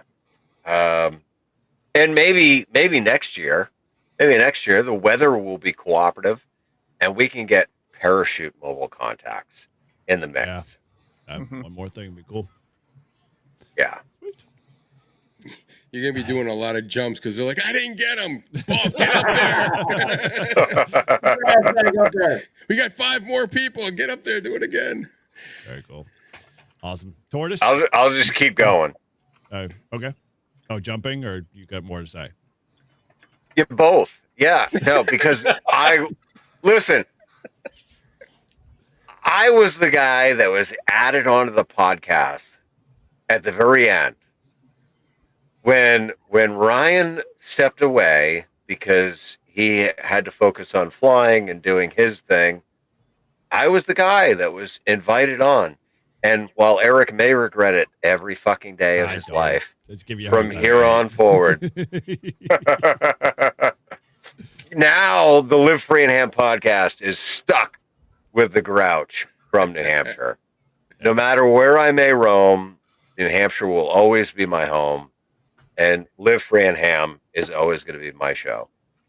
So thanks for having me. Thanks for being there. Thanks for all the supporters. And thanks for everybody that took part in this weekend. You're just our ambassador. So your job is to go around and be our rep and ambassador to all the other cool stuff going on around the country. We'll send you on missions. Paul, we need you in Texas next week. You're our official Live Free and Ham distributor rep. So we're gonna just send you out to all the ham fests. Yeah. All right. Well, from November to April, I'm gonna be in Florida for at least a couple weeks. For at least a couple weeks.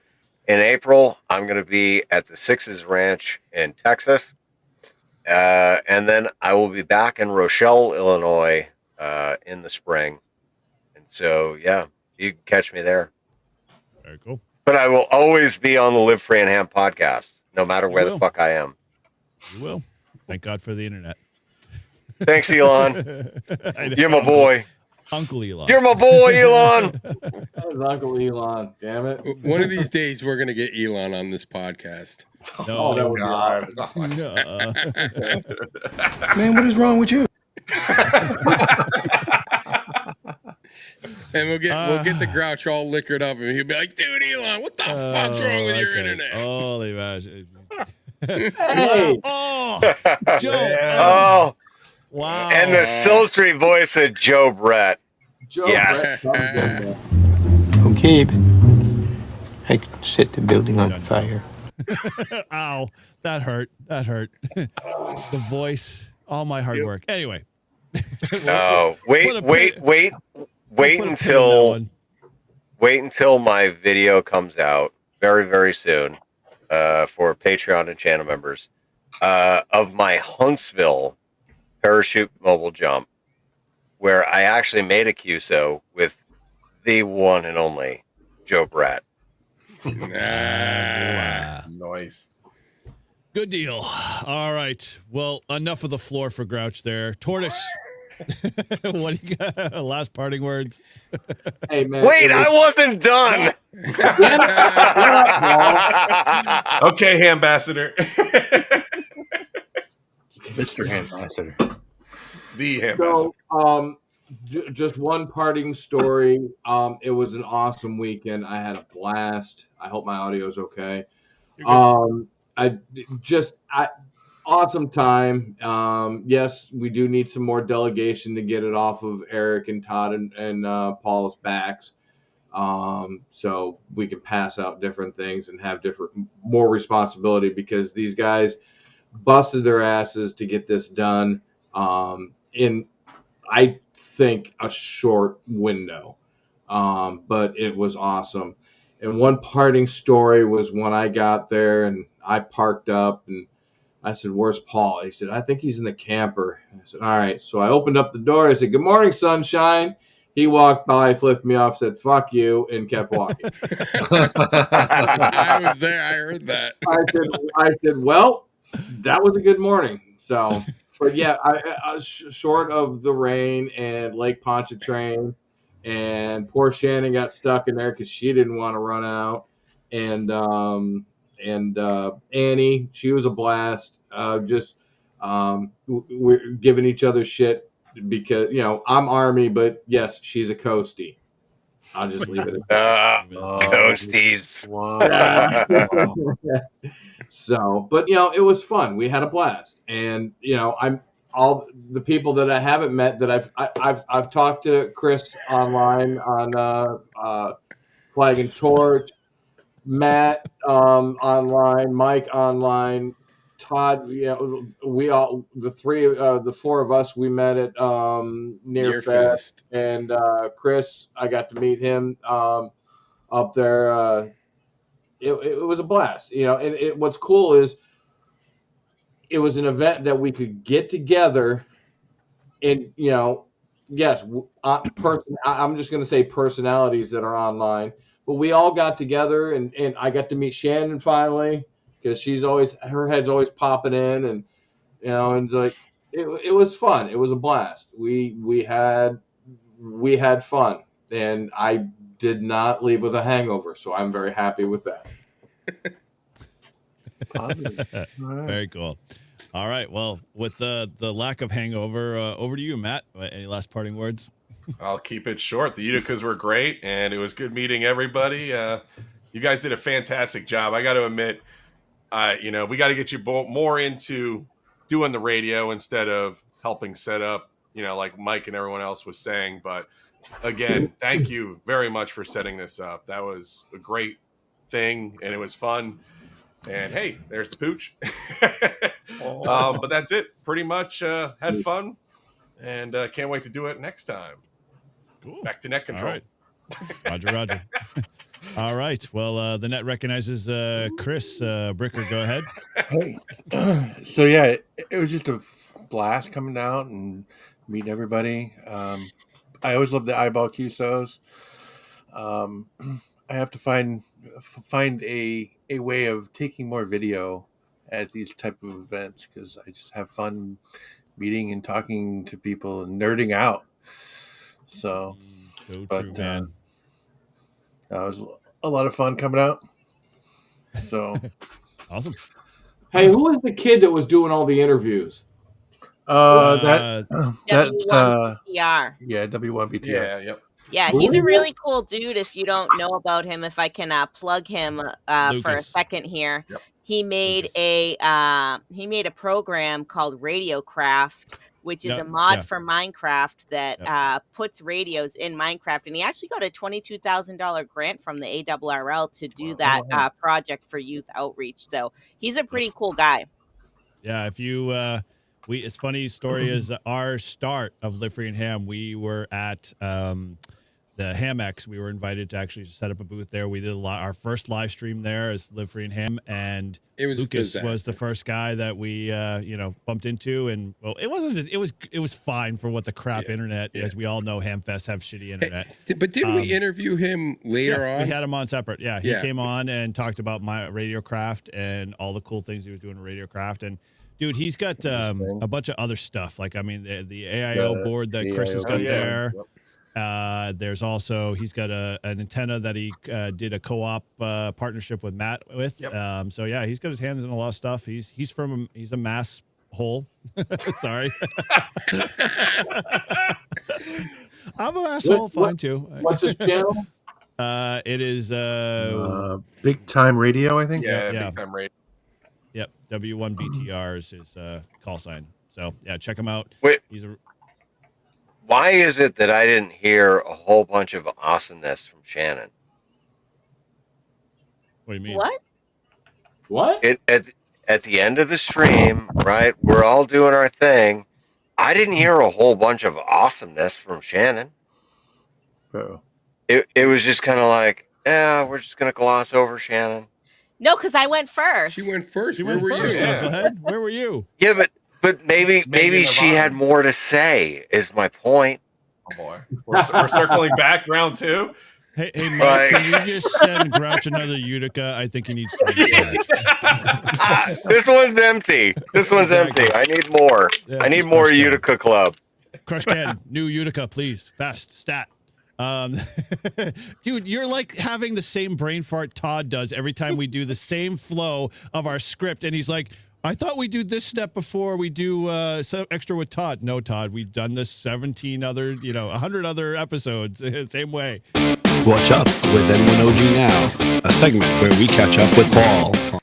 You hit the wrong button too. So good job there, my friend. You meant to do this. It's everyone's favorite segment. Yep. Yes. Yes. So yeah, we are not going to do an extra tonight with Todd for sure. Hell no. But we could. We could. We could. So, but we're 3 hours into it. We're not doing another 24-hour recap. Sorry, that's not not my cards. Screw the 24-hour POTA. It's going to be the something extra with Todd. 24 hours straight. What's your aptitude now, Todd? Going the wrong way. You are going the wrong way, sir. I'm sorry. People do not want to hear the ASMR of something extra with Todd.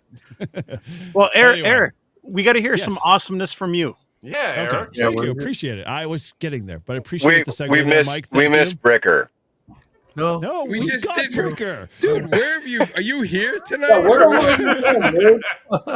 Wow. But Bricker wasn't done. We interrupted him. No, he didn't. He said it was done. No, I'm good. Okay, Back never to net mind. control. He sent it back to net. Man, what is wrong with you? It was short and sweet like Matt. Yes. Okay. All right. 3 hours well, later. Anyway, so yeah, to summarize everything, my biggest goal when we kind of did all of this planning for the 24-hour POTA was just the community aspect. Uh-oh. Did we just We lose lost- it? we lost them. A-hole. What is happening lost right you. now? Oh my gosh. You stop.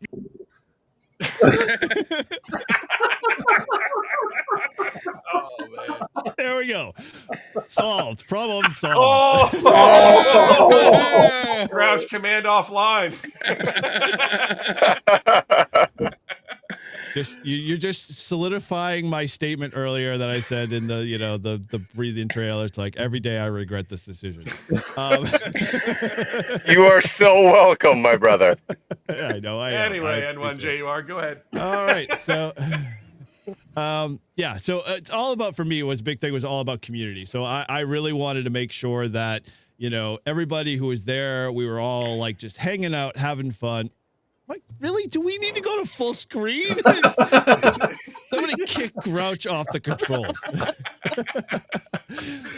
Just roll with it. I'm You don't want to trying, make man. it I'm happen, trying. Literally trying. So, fine. Whatever. Just, man of it's the Hawaiian hour. shirt day. Friday is Hawaiian Shirt Day. Yes. Anyway, how about that? So my whole intention and really the end goal for the whole entire 24-hour POTA thing was the fact that we would just be able to get together, hang out, whether we made 5 contacts or 500 contacts, or we raised $1,000 or $10. My end goal was that I got to meet the guys that I talk to every day on Discord, on the radio, watch their videos, and even the folks I don't have YouTube channels that I've come across, like Chris, him and I, we connected up, doing over a local repeater in the Cape, and hit it off and became really great friends, and that's for me the biggest thing, because I prefer to have more friendships in ham radio than really, making more contacts. So it was important that we all had that connection, and we all felt comfortable, which was the best thing I thought was of the whole entire weekend. Everybody just fit in. Everybody just was themselves. There wasn't anything like that had to be played out in a different scenario. I mean, we all got to see some really cool things and be part of some really big awesome activities, ham radio, just hanging out, cracking jokes, getting to meet people face to face, like everyone said. And so I'm looking forward to it next year, because I think, that's the the thing I love most about doing ham radio, being a YouTuber, is meeting the people, hanging out, having fun, building long-term friendships. And I think that's just, what we all exemplify here with Northeast Ham Radio and just, everything else that we all do, because we just love hanging out and talking about ham radio, but more so, just being great friends and building long-term relationships that, I think is important in the hobby, because, we have a lot of lids already, and, I don't have time to deal with the lids. I ain't got time for that. And so that's, basically kind of where I sit. And, with that, I'll leave it at that. I think, overall, I appreciate all you guys that came, everybody was on the live stream, everybody that we worked. And, the fact that, we're going to do this again next year is just a testament to everybody who, was there and was a part of it. So I just thank you guys and appreciate, and I call you guys all friends. So I'll leave it at that. Y'all done there, Right. Grouch? Okay. All right. So I guess with that, thank you everybody for hanging out with us for 3 hours on this live stream. It was a blast. If we worked you on the bands and we worked you during the 24-hour POTA, we will definitely make sure. Yep. See, my camera's already quit. We will, make sure we'll work our butts off to try to get that log file, what the frick is going on? Technology everywhere. I'm just going to hold this up here because, why not? Everything's melting. Screw it. We're just going to hang the hair here. So, yeah, with that, I'm just going to say, thanks again for being all on the live stream, everybody. Appreciate all of the folks, giving us, super chats, and all of the folks that won, all of the memberships. So looking forward to, what the remaining part of 2025 is for Live Free and Ham, and, going forward with, what we got in the future. So with that, we'll say 7-3, guys. 7-3. 7-3.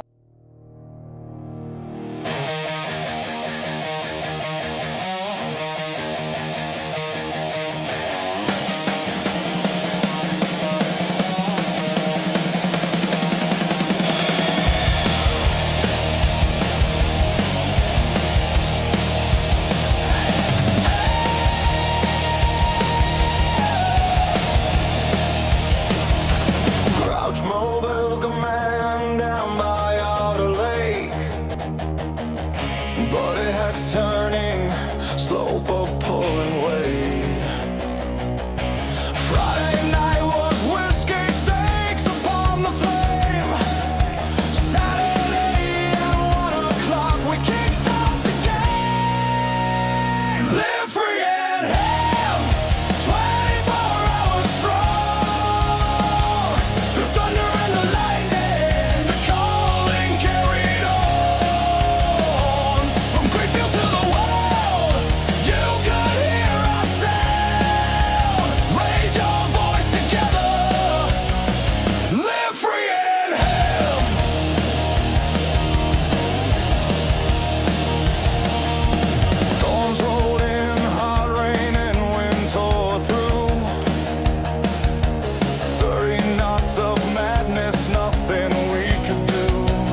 empty streams, lost logs, nothing slowed us down. Raise funds for teachers, turn the day around. Bad weather, tough odds, still we pulled on.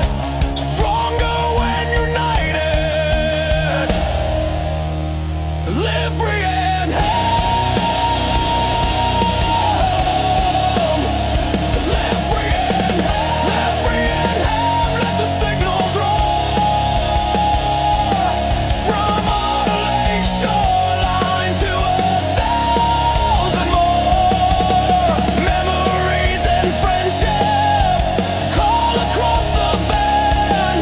Forever we'll remember. Live free and home. Live free and home. 24 hours strong. 24 hours strong. Through thunder, the lightning, the calling carried on. The calling carried on. Greenfield to the world, you could hear us sound. Raise your voice together. Live free and home. Let's do it again next year. Should we?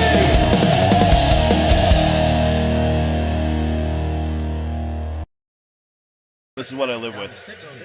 You're welcome. Life wouldn't be the same without the grouch, which is why you invited me to be on the Live Free and Ham podcast to begin with. Every day of my life, I regret that decision.